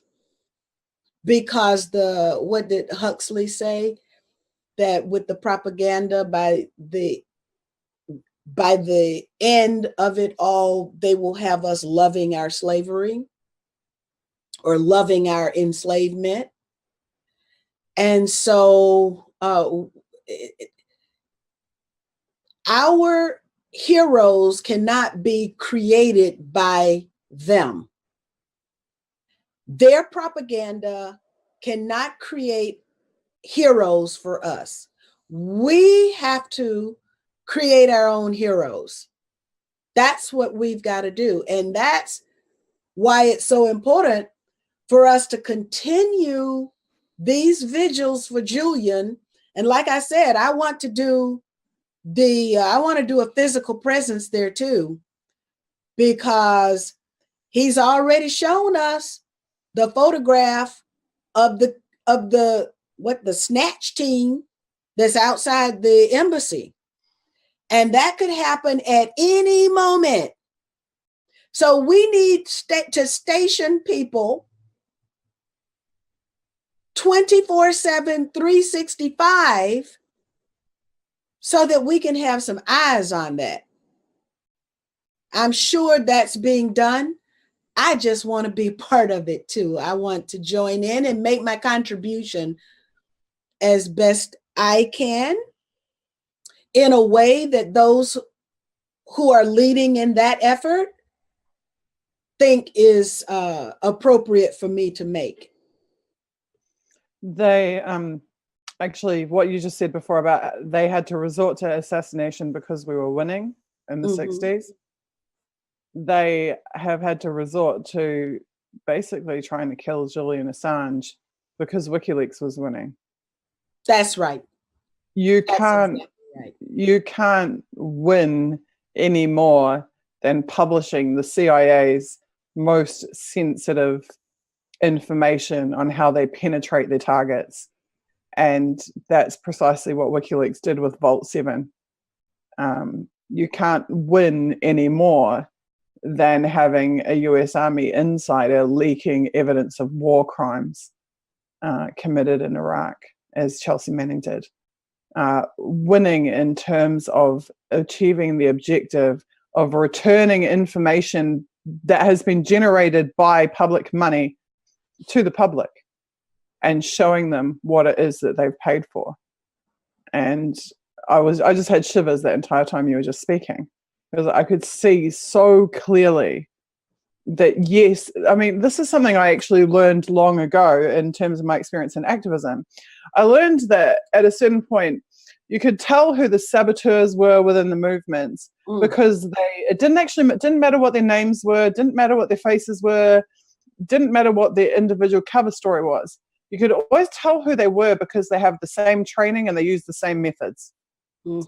So I learned, at first I was very confronted by I was shocked by how could they be undermining our legitimate moral, ethical efforts, how dare they? But after some time, I realized that there's no point focusing on them at all, because even if you get rid of them, another one comes straight in. But you can always tell them because they use the same methodology to undermine the movements. That is a weakness. That's a weakness that can be exploited, because what we're seeing play out here is that although there's different people in the deep state, different players in the deep state, because it's been 50 years, they're still running the same methods. They're still using the same old playbook. They got the same training. These are the only ways that they know how to deal with us winning, the public winning, is their counterinsurgency doctrine, their methods of oppression. They just recycle them because it's worked in the past, so they think it'll work in the future. That's right. I think Occupy was, I'm always talking about Occupy because I see it as being something different and something significant. When Occupy spiraled to 2,000 cities in 2 weeks, there was a period of time right at the beginning as that was happening where there was total silence from the government, silence, like there was no press conferences, no government response to the movements, nothing in the media. The media weren't saying it. They weren't even saying dirty hippies or anything yet. It was too early for that. There was a period of about 10 days to 14 days where it was total silence from the entire governmental infrastructure as people were just massing in the cities. And I remember us saying to each other, what are they going to do? How are they going to respond? And the thing is that they were dealing with something they hadn't dealt with before. They didn't have a model for it because of the speed at which the movement spiraled. And the speed was because of the technology that we were utilizing. And on even day one of our occupation, we were on web conferencing software like this with 20 or 30 cities around the world, talking to total strangers who were doing the same thing in their city as we were doing in our city. The deep state had not encountered that before.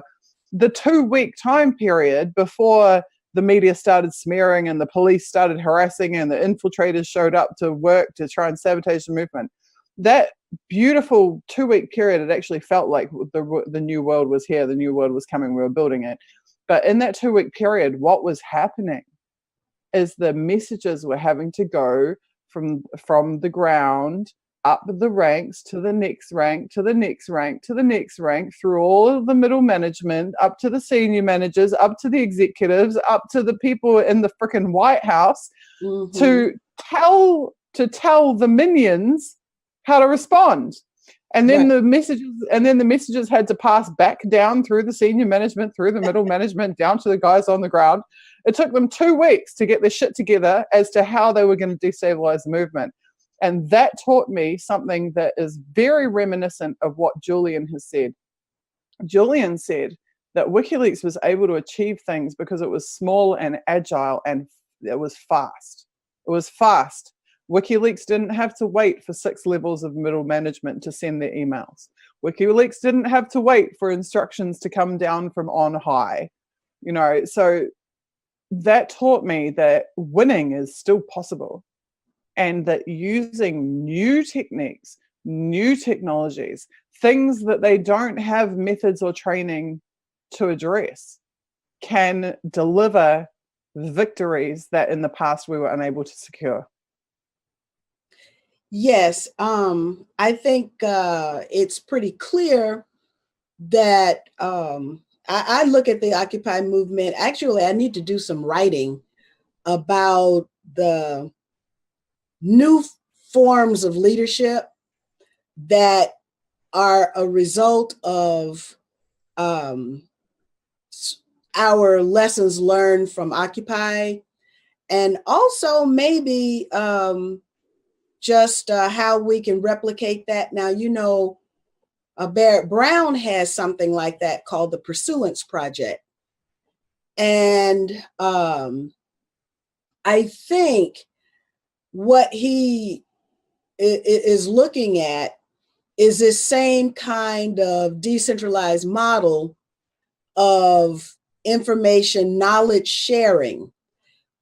In the academic literature, I think it would be called complexity leadership.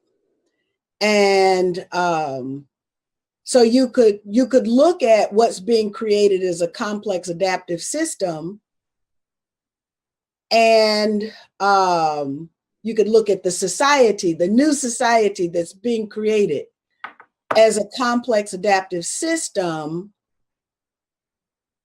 that has emergent learning and emergent leadership. So It's the exact opposite of this top-down kind of thing that you're talking about, where they had to go up, and that's the typical bureaucratic structure. And so there's not one leader, there's not several designated leaders. You can become a leader on the fly. You know, you're a leader on the fly. Now we're talking. Yeah. And so once we unleash the power of that individual leadership on the fly, oh my gosh, with our objectives and not theirs, I think it would be wonderful. And there are some young people who actually are working toward that end. And this is what's so gratifying to me, and why I'm so happy to be with people who are not my age, people your age, because you guys are actually testing all of this, trying to figure it out. You're taking your experiences, which unfortunately have been mostly bad experiences, with challenging the powers that be, and learning from them, and actually building something. Because right now, you know, in my opinion, the average person, my mother's next door neighbor doesn't have a stake in the current system. Even my next door neighbor, I haven't been to my home yet. I haven't visited my home yet. My house, I should say. But my next door neighbors, my neighbors don't have any stake in this system. You know, everyone is made to believe that they have a current stake in the system, but the system is a swamp. The system is rigged. And we have been totally neutralized from having any voice in the system. Even our voting mechanisms, while imperfect in the past, for sure, are most imperfect now as mediated by technology with the electronic voting machines. So we can't even count on, in fact, you know, I did a lawsuit. I didn't do it, but the citizens who were basically defrauded of their vote being counted in my bid for re-election, the lawsuit was filed. The state expert witness, the state spokesperson, made a comment under oath in the courtroom and said that, well, the public just has to trust that the person who is announced by us as the winner is the actual winner of the election. They said it in the courtroom. That's exactly how I feel about the New Zealand electoral system, actually, but I'll leave it there. So now this is what? Voting by faith? I can pray by faith, but I don't want to. Counting by faith. God, every step of the process requires faith, and then you only get to have that faith once every 4 years, because God forbid that you did it every week. That's right. So I have, the more I have been victimized by the system, of course, I couldn't even carry the lawsuit out to its logical conclusion because we ran out of money. So now what kind of justice is that depends on money? It is justice for sale. That is exactly justice for sale. That's right. Okay, I want to bring this back. It's so tempting because, God, to be honest with you, I could do a 25-hour stream just with you, Cynthia, quite easily. You're so easy to talk to. You're so fascinating to me personally. Your experience is so vast. I mean, the things you were talking about in the 60s, Rob, I'm like riveted because I wasn't there. I was negative 12. in 1968. You know, so for me, you know, I watch documentaries and whatever, but to hear like lived experience from you it resounds more for me to hear a personal testimony from you than it does just to like watch whatever, you know, production company's done a documentary about it. Right. I could just talk to you on and on and on, but I'm also cognizant that we need to get back to that singular focus of why we are here. I do also see all of the parallels between the things that we're discussing and the accomplishments of WikiLeaks and of Julian, the technological advancements of WikiLeaks, part of why we have an edge, part of why we are able to innovate and force the state to have to adapt to our changing tactics, our changing methods. That is really, really key. Thing, you know, the types of technology that electronic drop boxes, secure drop boxes that WikiLeaks has pioneered, but also their own agility. I think something that is massively underrated in the public sphere about WikiLeaks is, and Julian actually, is their propensity for solidarity. I have seen them act time and time again out of nothing but solidarity, sheer solidarity. Situations where they don't have anything to gain, but they make that moral stand. They support people for those moral and ethical reasons. I was wondering if you have any experience of WikiLeaks in that regard, and them acting to, you know, we talked earlier in the stream, we were discussing when WikiLeaks had shared Cassandra's work, shared my work, shared Elizabeth's work. They shared my work from the ground in New Zealand at a time when the entire New Zealand media was blacking me out. And of course, the police state was trying to shut me down. They don't just publish censored documents, they amplify censored voices. There we go. That's what I'm trying to say. Yeah. They amplify censored voices. They have a talent for recognizing those of us whose voices are being suppressed or who are being censored, and blowing the lid on that censorship by circulating the censored information to millions of people, millions. The entire New Zealand mainstream media combined didn't have the reach that WikiLeaks had from sending one tweet of my work. So the national media, if you add up all their Twitter followers, probably wouldn't have come to half what WikiLeaks have in New Zealand, the New Zealand national media. So each time they would do that, they were completely blowing the lid on the containment strategy that was being run against my work. So I was wondering, in what ways have you seen WikiLeaks acting in solidarity with journalists, with whistleblowers, and how important is that solidarity is like the lifeblood that keeps us going, right? Well, you know, my experience with WikiLeaks, I would like to just say from like the very beginning, there was always this question about the integrity of WikiLeaks. So I think I need to say something about that because that's one of the findings that got excised from my dissertation. But so there was a lot of suspicion in the very beginning. Okay, to whom does WikiLeaks belong? Is WikiLeaks a platform for the deep state? Is which deep state of all of the states is WikiLeaks a platform for? All of that was out there. And there was suspicion about the integrity of the platform, the integrity of Julian, who is Julian, the integrity of the information that's placed on the platform.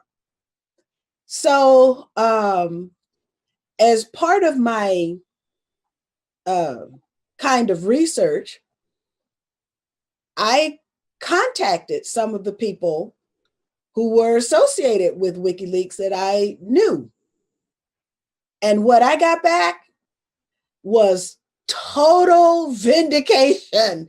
It was like, no, we don't represent anybody. We represent the truth. We represent the facts. We represent the documents, unfettered access to what was written by the time you're talking about the plus D database, I think there were the Kissinger files. There's, all these different, oh my gosh. So then I was able to really sleep well in my support of WikiLeaks and Julian, because I had been told by people that I trust who were inside the sort of the boiler room, all we want to do is get the information out. That's what that's what WikiLeaks is, getting the information out. Okay, I'm down with that. So I think that whole issue now, I don't think it comes up very often about the integrity of the platform itself, not talking about the, sort of technological interaction and how you do that. But what they also have done is they have provided kind of an information on how we should engage our information with this technology. Now, that is huge in terms of, okay, my laptop or my cell phone, if you're using a little cell phone thing, or my iPad or my tablet or phablet, is not a neutral piece of equipment. And now we know that.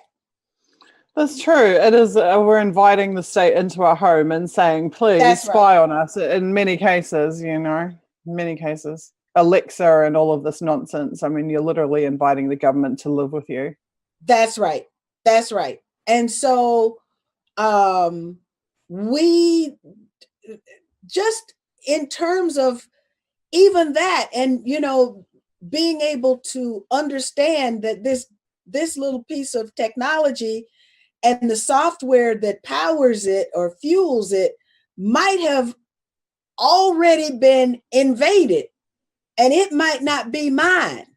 Just like the leaders that they want us to believe are our leaders might not be ours, So what WikiLeaks also invites us to do, or maybe not only invites us, but requires us to do, is to add another layer of, I don't want to say security, to add another layer of defense in order to protect our own integrity. I think that's what I want to say. And that strictly has come about because of the information that's been given to us by WikiLeaks. You're right. I was a part of those. I'm on the WikiLeaks task force, Julian. I'm on those Twitter feeds.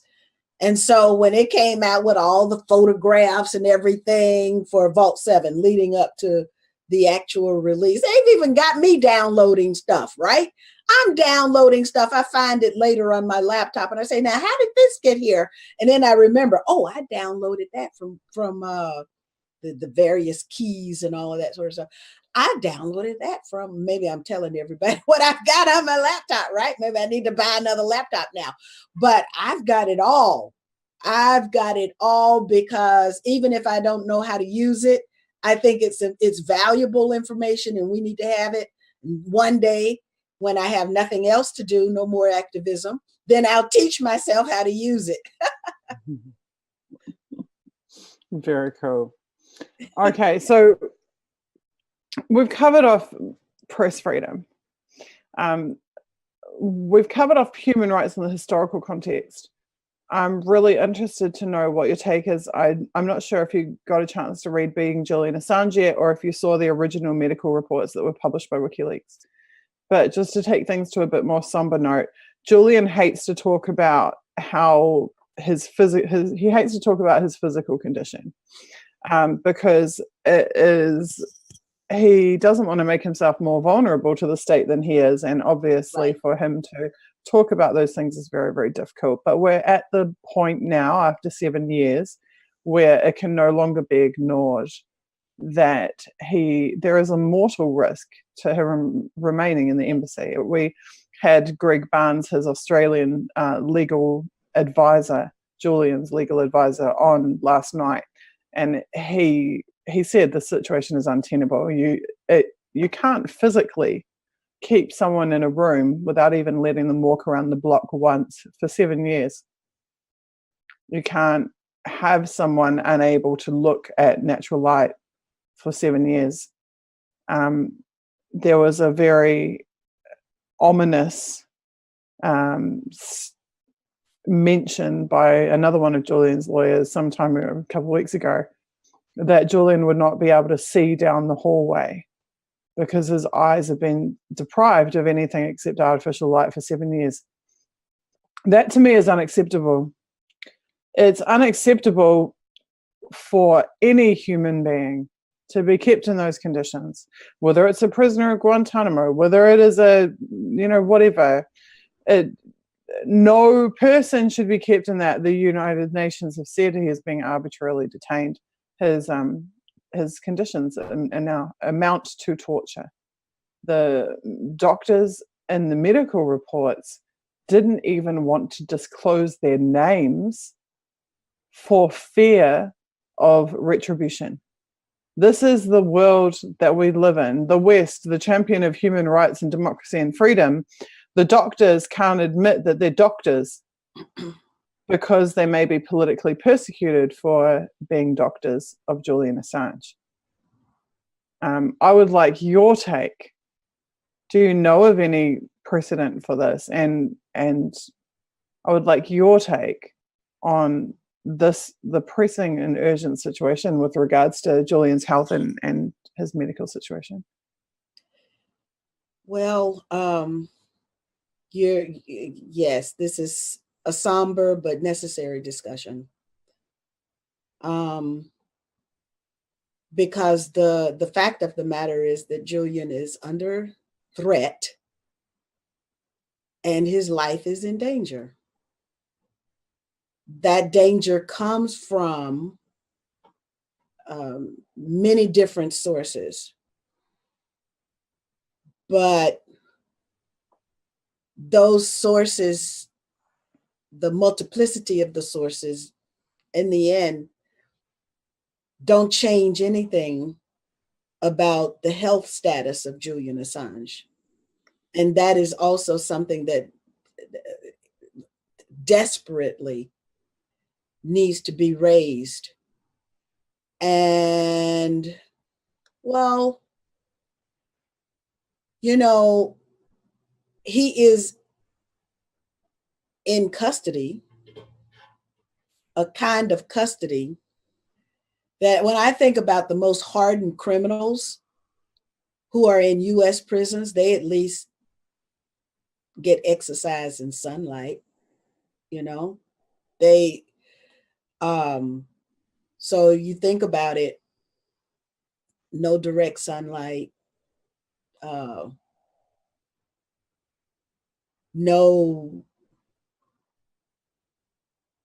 the normal pleasures of just being outside, no grounding, putting your feet in the dirt, in the soil, in the grass,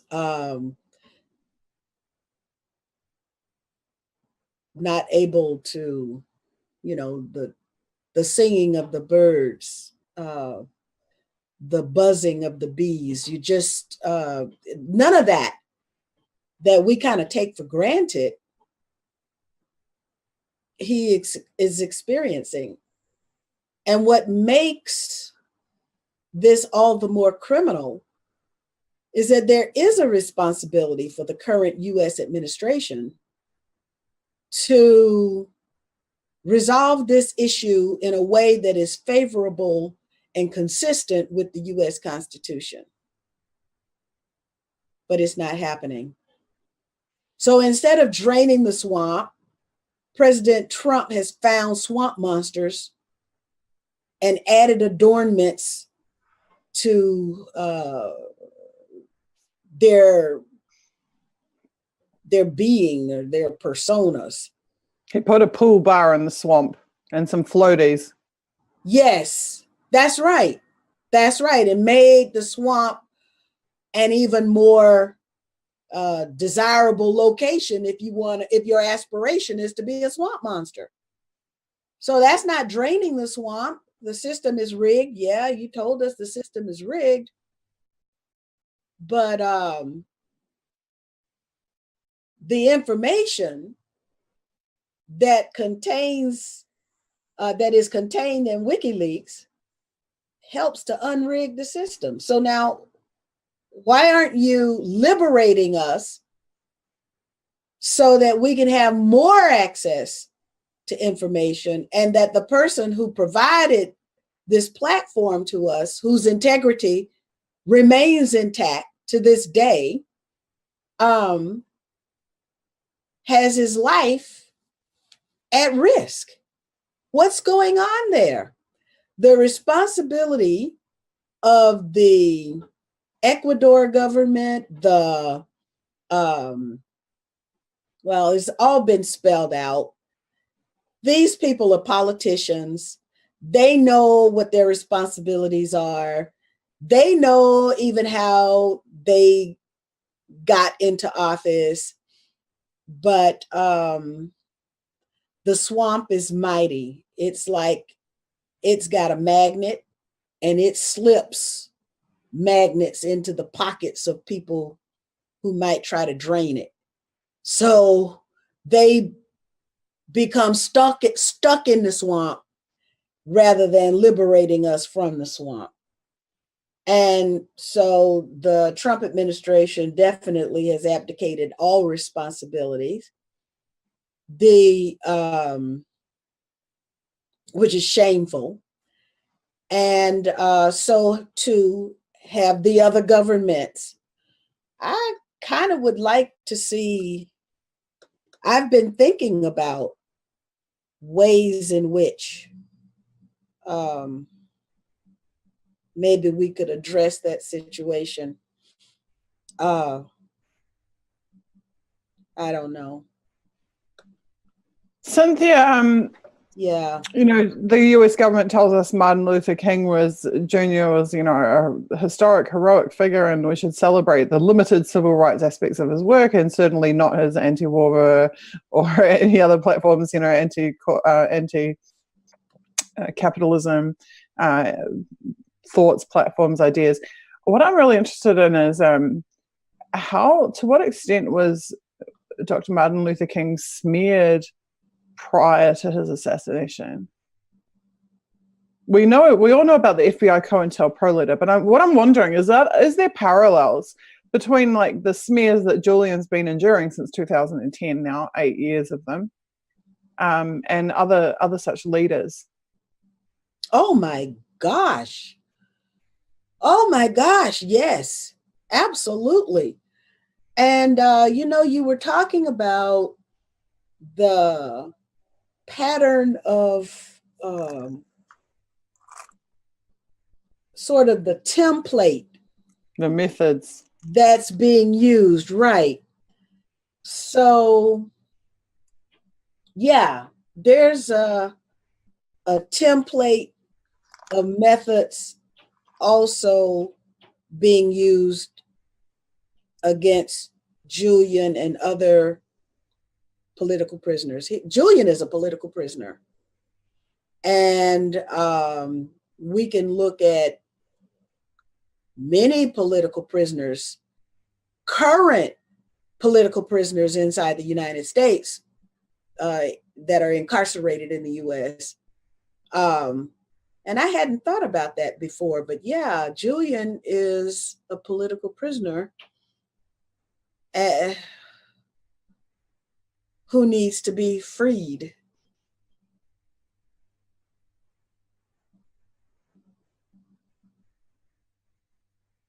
That's precisely why I keep likening the kind of effort that I see us needing to undertake as being like free Mandela movement level. Yes, yes. But it's a shame. It's a shame we should even have to do this. I mean, this is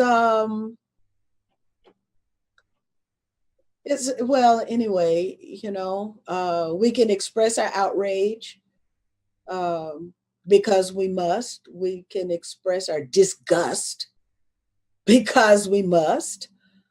Um, but in the end, I think we just have to keep kicking the ball down the field. If it's 99 yards that we have to travel, maybe we do it 1 yard at a time, but just never stop.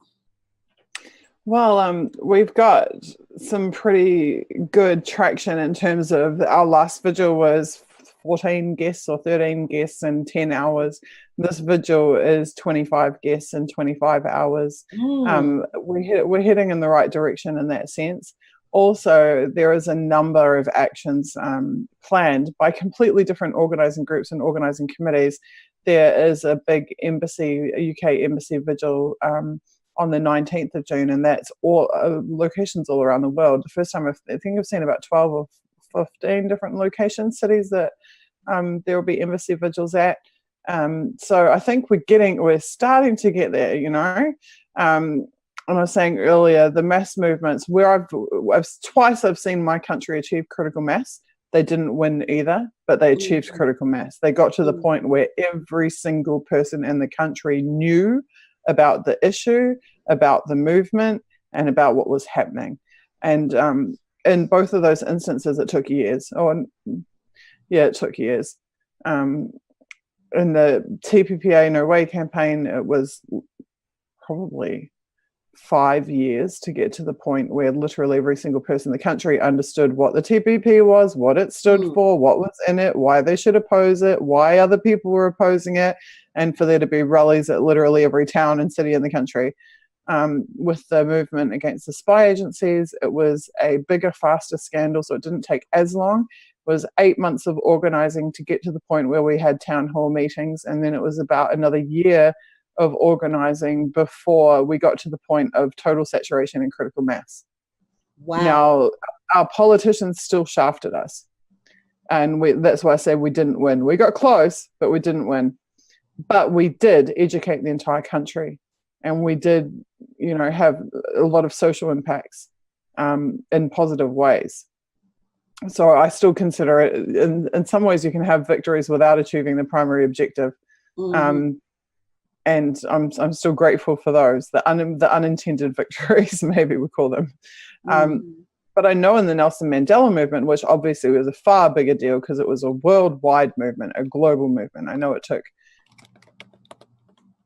best part of 20 years from the very first grassroots organizing, but the serious global organizing, I think, was 8 years. They had to campaign for 8 years to put enough pressure on to be turning the leaders of countries onto their side to push for freedom for Nelson Mandela. I think when we start to see a leader of a country that is not Ecuador standing up and calling the US and UK out for everything that they have done, maybe that will be the beginning of the tide changing for Julian, when we can get pressure at that level, when we can, you know, not just at the local level, not just at the Senate, not just at wherever, but actually leaders of countries, because that's what we saw with Nelson Mandela. You know, when we start seeing leaders of countries going to hold summits in the US to negotiate over the detention of Julian Assange, perhaps, and I'm speculating at this point, but I'm just basing this off what we saw with Nelson Mandela. So I think that sustained pressure is the key to actually achieving our objective. I have a question that maybe you can consider and we can discuss it later on, but I'm wondering, what's the price of, I almost don't know how to put it. What's the price of keeping Julian not free? Or how can I say, how can we raise the price to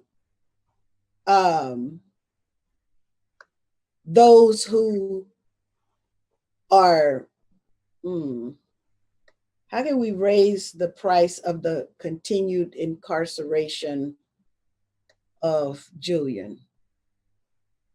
I don't know if I'm saying that the way Yeah, I understand what you're saying, and it's a really interesting question. I mean, the ultimate price for the US would be if they were stupid enough to breach the embassy and violate the Vienna Convention, and they thereby created a precedent where nobody that they ever housed in an American embassy anywhere in the world would ever be safe again. That's the ultimate price that I can think of. The next ultimate price would be if they kill Julian one way or another, if they cause his death one way or another, and the insurance file encryption keys are released, and the most highly sensitive documents start raining from the sky all around the world in the wake of Julian's passing. That I would think would be the second highest price for the US, because you can guarantee that whatever WikiLeaks has been stashing away in those files all these years is going to be some pretty damning, earth-shattering stuff. In terms of raising the political price on them, unifying may actually be enough, because so much time and effort, really the continuance of the Democratic and Republican parties, the Democrat and Republican parties, hinges upon division. Right. So if we can teach people that, I mean, it's really like teaching them to learn a bicycle. It's like, oh, I can't do it. I'm wobbling and falling off. I'm wobbling and falling off. No, you can do it. You can do it. You can do it. Oh, look, now you're away laughing and you're doing it all by yourself. I see it as a similar kind of thing, because there's absolutely nothing that I've done this weekend or in organizing this that other people couldn't do. Mm-hmm.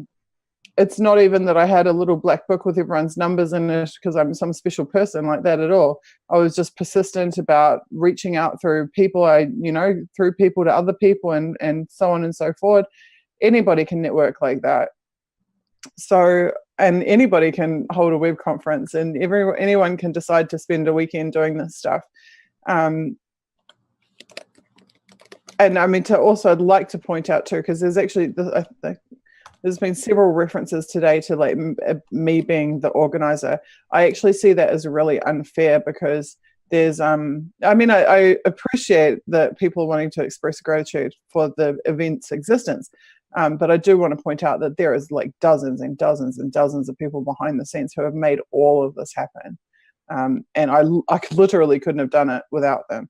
So, but anybody can get together a team one by one, find out people. I mean, I'm saying all the time on Twitter, like today, I'm like, oh, who's got video editing skills? We need some videos edited, come work with me. Let's do it. And I mean, this is the spirit that Internet Party is built on. All of the resources that we have, they're not financial resources. We have no money, but we have people willing to utilize their skills into volunteer services, and anybody can do that. Other than uniting, having a single purpose. And when I say uniting too, I don't mean uniting as a central organization. I don't mean that at all. I mean just crossing ideological divides and barriers to inclusion, and making a space available to everyone. Be that digitally online or physically on the ground. Just being hospitable to 99% of the population. That's really all I can say that truly threatens the power structure that spends so many billions of dollars trying to divide us and trying to stop us from working together. I think, this is the tagline for this event, right? As unity in a world of divide and conquer, unity is the ultimate act of resistance. Mm-hmm. That's right. Going and marching against each other is not an act of resistance. Yes. So that's what I'm looking at now. I just was jotting some notes down. Those, if we go by the Paulo Freire, unity, cooperation, organization, and cultural synthesis. And what I wanted to explore was, how do we increase the price paid by, I guess, the controllers of the system? How do we make it more costly for them to maintain their control over us? I think that's the question I'm trying to ask. And then, of course, I think you're also right when you say that it is the very act of us being united, us cooperating, us organizing, us creating this something new, this kind of new culture that is a blend of all of who we are that are engaged in this process and its project. That in and of itself increases the price that the overlords have to pay, because then we force them to pay more attention in order for them to carry on their business as usual. The prices increase, and that means they have to spend more effort in order to conduct business as usual. They have to expend more effort to conduct business as usual, and we are organized in an extremely decentralized, like I was talking about, that complex adaptive system, an extremely decentralized way, then we eliminate the power that they have of the divide and rule, because once they can lop off one set of organizations over here, or the leaders of one set of organizations over here. But because of the way we're structured, new leaders will pop up over there. So I think that we have to become more of a threat to the status quo operatives. And like you say, these are the ones, and from COINTELPRO, we know that the number one methodology used by the FBI was infiltration. So decentralization is also a way to eliminate the gross negative consequences of infiltration.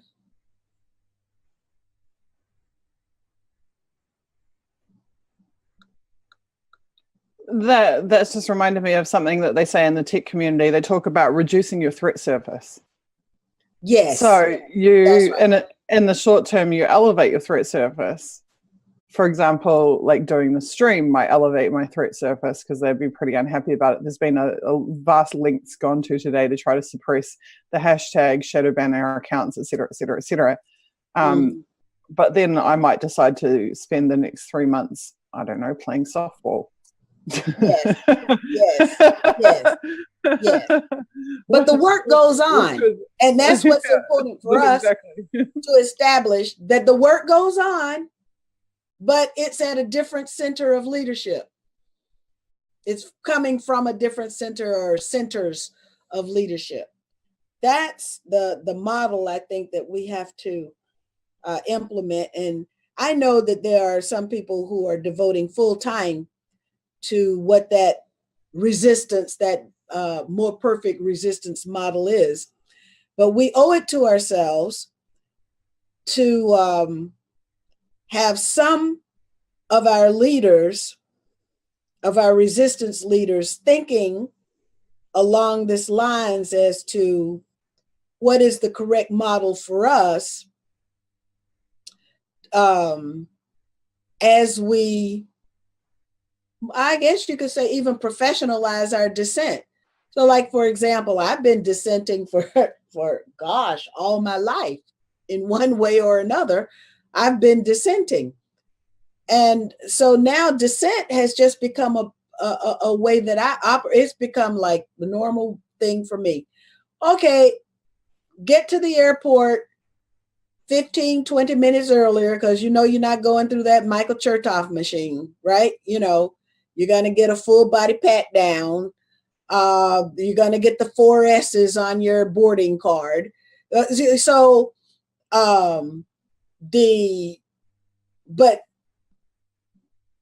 the idea of conforming, no, we need to have more people like that. I remember visiting a We Are Change group in London, and they said, okay, we will use the system to clog the system. So what they did was they used public transportation in London, in the London area. But whenever those cameras capture your face or image, then you have a right to receive that image of you captured by the state, whether it's the tube system or whatever. And so that's what they do. They go about their lives, but they know that they're going to apply to get their, you know, sort of like their freedom of information. I want to see what did you get on my face today? And so the system is clogged with these requests for what the system promised that it would provide, but that it never expected to have to give.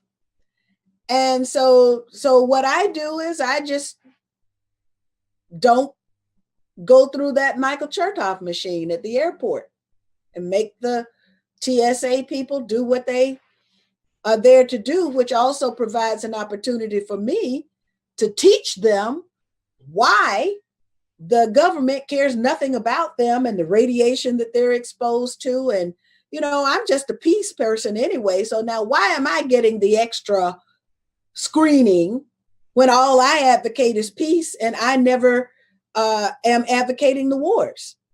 So I always use these as opportunities, these engagements as opportunities. Now I'm trying to do my communications in encryption. Why? Because that kind of clogs up the system again. And you know, we know that they are snatching up everything, but they have to go maybe a little bit extra when they slow it down a little bit when the communications are in encryption. So there are little things that we can do in order to increase the price that the system, quote unquote system, but we know that the system is nothing more than the individuals that populate it, that increase the price for these negative behaviors that are associated with the system. And we just need to figure out, Julian has inspired us, and we need to protect Julian. And then at the same time, we need to figure out ways in which we can make the system pay every day, every hour of the day for what it does to Julian and what it is doing to us. That is very reminiscent of what Snowden said about why end-to-end encryption is so laborious for the system to deal with, because it forces them to target people individually and they are no longer able to target people in bulk. So it was exactly that same argument, that it's increasing the resource demand on the spy agencies when we start to take some responsibility for protecting ourselves through end-to-end encryption. Cynthia, I'm going to jump up really quickly and run to the bathroom and grab a cup of water, and then I need to bring Mark Crispin Miller on, who's the media studies professor. Oh, tell him hi. Yeah, at New York University. So I'll be scintillated to hear what he has to say, because I'm very interested, specifically from a media perspective, about Julian's situation and about WikiLeaks as a whole. I would like, please, for you to take 3 minutes to just send your messages out, your final messages to Julian and WikiLeaks. Final for this stream, certainly not final messages, but please, if you could share your last thoughts, and if the day comes where Julian is able to see the stream, please let him know what you'd like to tell him, and I will be right back. Okay. Well, I think what I would like to leave this stream with is, first of all, the message to Julian is that we already know you are strong. And thanks to organizers like Susie, we are trying to lift you and your strength for just a little longer. And in the civil rights movement, they used to say, keep your eyes on the prize.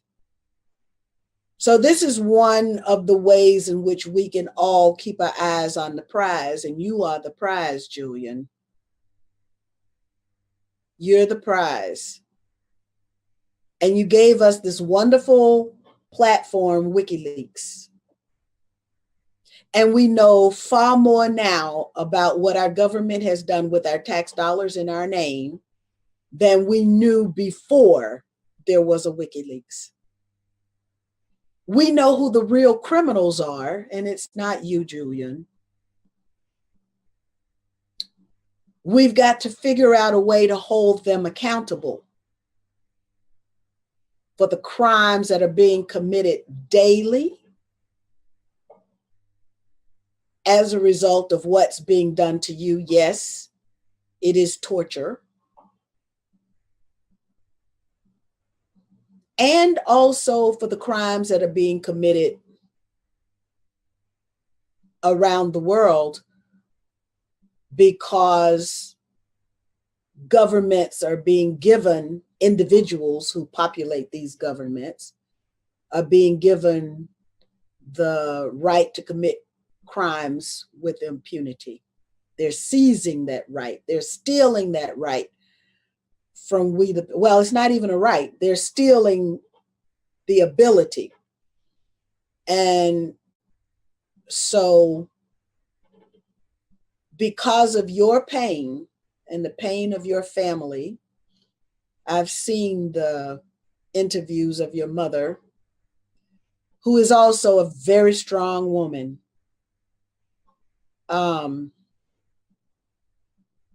Just hang in there a little bit longer, because the whole world is coming to your rescue.